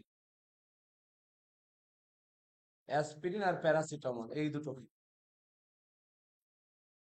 কি হিসেবে ব্যবহার করা হয়? এটা যৌগ যেটা দিয়েছে CH3COOH অ্যানালজেসিক সংকেত দিয়ে দিয়েছে যে, এটাই তো অ্যাসপিরিন ছিল। অ্যাসপিরিনের এইভাবে, হ্যাঁ হ্যাঁ অ্যাসপিরিনই দিয়েছে, বাট এইভাবে দেবে না, বা দিতে ভুল করে ফেলেছে। হ্যাঁ এইভাবে দেবে না, এটাকে অ্যানালজেসিক ড্রাগ হিসেবে ব্যবহার করা হবে। হ্যাঁ অ্যাসপিরিন দিয়েছে, কিন্তু এইভাবে না দিয়ে ওরা সরাসরি এটাকে স্ট্রাকচার দিয়ে দেওয়া উচিত ছিল। তাহলে যেটা একটু আগে আমরা দেখলাম অ্যাসপিরিনের স্ট্রাকচার এরকম ও COCH3 আর এদিকে হবে COOH। তাহলে এটা অ্যানালজেসিক হবে, ব্যথা উপশম করে। ডেটল হলো কি? তাহলে ক্লোরোজাইলিনল এবং টারপিনিয়ল এদের মিশ্রণকে ডেটল বলে। ডেটল হচ্ছে ক্লোরোজাইলিনল এবং টারপিনিয়লের মিশ্রণ। কোনটি অ্যানাস্থেটিক হিসেবে ব্যবহার করা হয়? নাইট্রাস অক্সাইড N2O, এটাকে লাফিং গ্যাস বলে। অ্যানাস্থেটিক মানে কি স্যার? অ্যানাস্থেটিক মানে যেগুলো ওই নার্ভের চিকিৎসা বা অজ্ঞান সেন্সলেস এই সমস্ত করার কাজে ব্যবহার করা হয় তাদেরকে বলা হয়। এই N2O নাইট্রাস অক্সাইড এটা বেশি পরিমাণে দিলে তখন মানুষ সেন্সলেস হয়ে যায়, নার্ভটাকে ইনঅ্যাক্টিভ করে দেয় তখন। প্রদত্ত কোনটি অ্যান্টিহিস্টামিন? তাহলে অ্যান্টিহিস্টামিন মানে হচ্ছে আমাদের যে অ্যালার্জি। অ্যালার্জির সমস্যা, হ্যাঁ অ্যালার্জির জন্য যেটা মূলত ব্যবহার করা হয় সেইটাকে বলা হয় অ্যান্টিহিস্টামিন। সেফটিজিন। হুম, সেফটিজিন হচ্ছে ওটা। এগুলো রেনিটিডিন, জেন্টাক এই টাইপের যেগুলো হয়, তাহলে এদেরকে হচ্ছে অ্যান্টিহিস্টামিন বা অ্যালার্জির ওষুধ হিসেবে ব্যবহার করা হয়। সেফটিজিন হচ্ছে অ্যান্টি হিস্টামিন হিসেবে স্যার ইউজ হয়। সেফটিজিন তো হবে স্যার, হ্যাঁ হ্যাঁ, সেফটিজিন 50টা তো হবে, সেফটিজিন তো হবে। রেনিটিডিন, প্রোথিমাজিন এগুলো তো হবে। তারপরে সেফটিজিন হবে স্যার। তাহলে অ্যালার্জির সমস্যার জন্য যেগুলো ব্যবহার করা হয় সবগুলোই হবে। তাহলে যেগুলো মেনলি বিখ্যাত, রেনিটিডিনটা একটু বেশি বিখ্যাত, ওই জন্য এটাকে দেওয়া হচ্ছে, বুঝলেন? দেখবেন স্যার এটা সেফটিজিন হয় অ্যান্টি হিস্টামিন। ঠিক আছে, আমি দেখবো কোন এটা। নিচের কোনটি একটি অ্যান্টিবায়োটিক হিসেবে কাজ করে না? তাহলে নিচের কোনটি একটি অ্যান্টিবায়োটিক হিসেবে কাজ করতে পারবে না? এটা কি হবে? পেনিসিলিন কাজ করবে, এরিথ্রোমাইসিনও কাজ করে, টেট্রাজাইলিনও কাজ করে, অক্সিটোসিন হবে। তাহলে এটা তোমার কাজ করতে পারবে না, অক্সিটোসিন। নিচের যৌগগুলোর মধ্যে এই যে সংশ্লেষী ডিটারজেন্ট, তাহলে ডিটারজেন্ট মানে একটু আগেই পড়েছি সালফোনিক অ্যাসিড হবে, মানে সালফার থাকতে হবে, বাকিগুলোতে সালফার নেই, এটাই সালফার আছে, মানে এটা হবে ডিটারজেন্ট। নিচের কোন ওষুধটি নিউমোনিয়া, ব্রোঙ্কাইটিস, তাহলে নিচের কোন ওষুধটি নিউমোনিয়া এবং ব্রোঙ্কাইটিসের যে সমস্যা সেই সমস্ত ক্ষেত্রে ব্যবহার করা যায়? তাহলে এটা কি হবে? নিচের কোন ওষুধটি নিউমোনিয়া, ব্রোঙ্কাইটিস রোগের চিকিৎসায় ব্যবহৃত হয়? তাহলে এটা হচ্ছে অ্যান্টিবায়োটিক, ক্লোরামফেনিকল। তাহলে এটা ব্যবহার করা, এটা একটা ব্রড স্পেকট্রাম অ্যান্টিবায়োটিক। তাহলে বিস্তীর্ণ পাল্লার গ্রাম পজিটিভ গ্রাম নেগেটিভ ব্যাকটেরিয়াকে ধ্বংস করে এরা। তাহলে নিচের কোন পদার্থটি একই সঙ্গে অ্যান্টিসেপটিক এবং ডিসইনফেক্ট্যান্ট হিসেবে কাজ করে? সেটা হচ্ছে ফেনল। ফেনলের লঘু দ্রবণ অ্যান্টিসেপটিক হিসেবে কাজ করে, গাঢ় দ্রবণ যেটা সেটা ডিসইনফেক্ট্যান্ট হিসেবে কাজ করে। তারপরেরটা কি দিয়েছে? অ্যারোমেটিক ডায়াজোনিয়াম ক্লোরাইডের সঙ্গে কোনটির বিক্রিয়ায় অ্যাজো ও বলছে নিম্নের কোনটির বিক্রিয়ায় অ্যাজোডাই যৌগ তৈরি হয়? তাহলে এটা হবে ফেনল। ফেনলের সাথে বিক্রিয়ায়, তাহলে যেগুলো বেনজিন ডায়াজোনিয়াম ক্লোরাইড, এরকম বেনজিন ডায়াজোনিয়াম ক্লোরাইড। তাহলে অ্যানিলের সঙ্গে নাইট্রাস অ্যাসিডের বিক্রিয়ায় তৈরি হয় বেনজিন ডায়াজোনিয়াম ক্লোরাইড। এখন নাইট্রোজেন এন্ড ইটস কম্পাউন্ড বলেছে চ্যাপ্টারটা আছে, সেই চ্যাপ্টারে রয়েছে। তাহলে এর সাথে ফেনলের ক্ষারীয় মাধ্যমে বিক্রিয়াটা হবে, NaOH মাধ্যমে। তাহলে এখান থেকে যেটা তৈরি হবে সেটা হচ্ছে এই যে অ্যাজোডাই যৌগ, অর্থাৎ এই বিক্রিয়াটাকে বলা হয় কাপলিং বিক্রিয়া, ডাবল বন্ড N। তাহলে ফেনলের সাথে বিক্রিয়াটা হয় ONA, যেহেতু সোডিয়াম NaOH রয়েছে সেই জন্য H প্লাসটা মেটাল আয়ন দ্বারা প্রতিস্থাপিত হয়। তাহলে এটাকে বলা হয় অ্যাজো যৌগ, এবং এটা কমলা বর্ণে হয়ে থাকে, কমলা বর্ণে। তাহলে এটা ফেনল হবে। ইকুয়ানিল, এটা একটা ট্রাঙ্কুইলাইজার। ইকুয়ানিল কি হবে? এটা একটা ট্রাঙ্কুইলাইজার। যেগুলো নার্ভের চিকিৎসায় ব্যবহার করা হয় তাহলে তাদেরকে বলা হয় ট্রাঙ্কুইলাইজার। প্রদত্ত কোন উক্তিটি সঠিক নয়? সাইক্লোমেট হলো একটি কৃত্রিম মিষ্টিকারক পদার্থ, এটাও ঠিক। বিএইচটি বিউটাইরেটেড হাইড্রক্সিটোলুইন একটি অ্যান্টিঅক্সিডেন্ট, এটাও ঠিক। অ্যাসপিরিন হচ্ছে একটি অ্যানালজেসিক, এটাও ঠিক। মরফিনের অণুতে ওইচ গ্রুপের সংখ্যা 5টা না, এটা 2টো হয়। মরফিন, হিরোইন, কোডেইন এগুলো হচ্ছে সব নার্কোটিক ড্রাগ। তাহলে আজকে আমাদের এই পর্যন্ত কমপ্লিট হয়ে গেল। ওকে, স্যার হ্যাঁ বলো। বলছি স্যার, স্যার আমরা যারা ফিজিক্সে আছি, তো হুম, ওই যে নোটটা দিয়েছি সেটা পুরো মুখস্থ করবো তাই তো? হ্যাঁ নোটটা পড়তে হবে ভালো করে।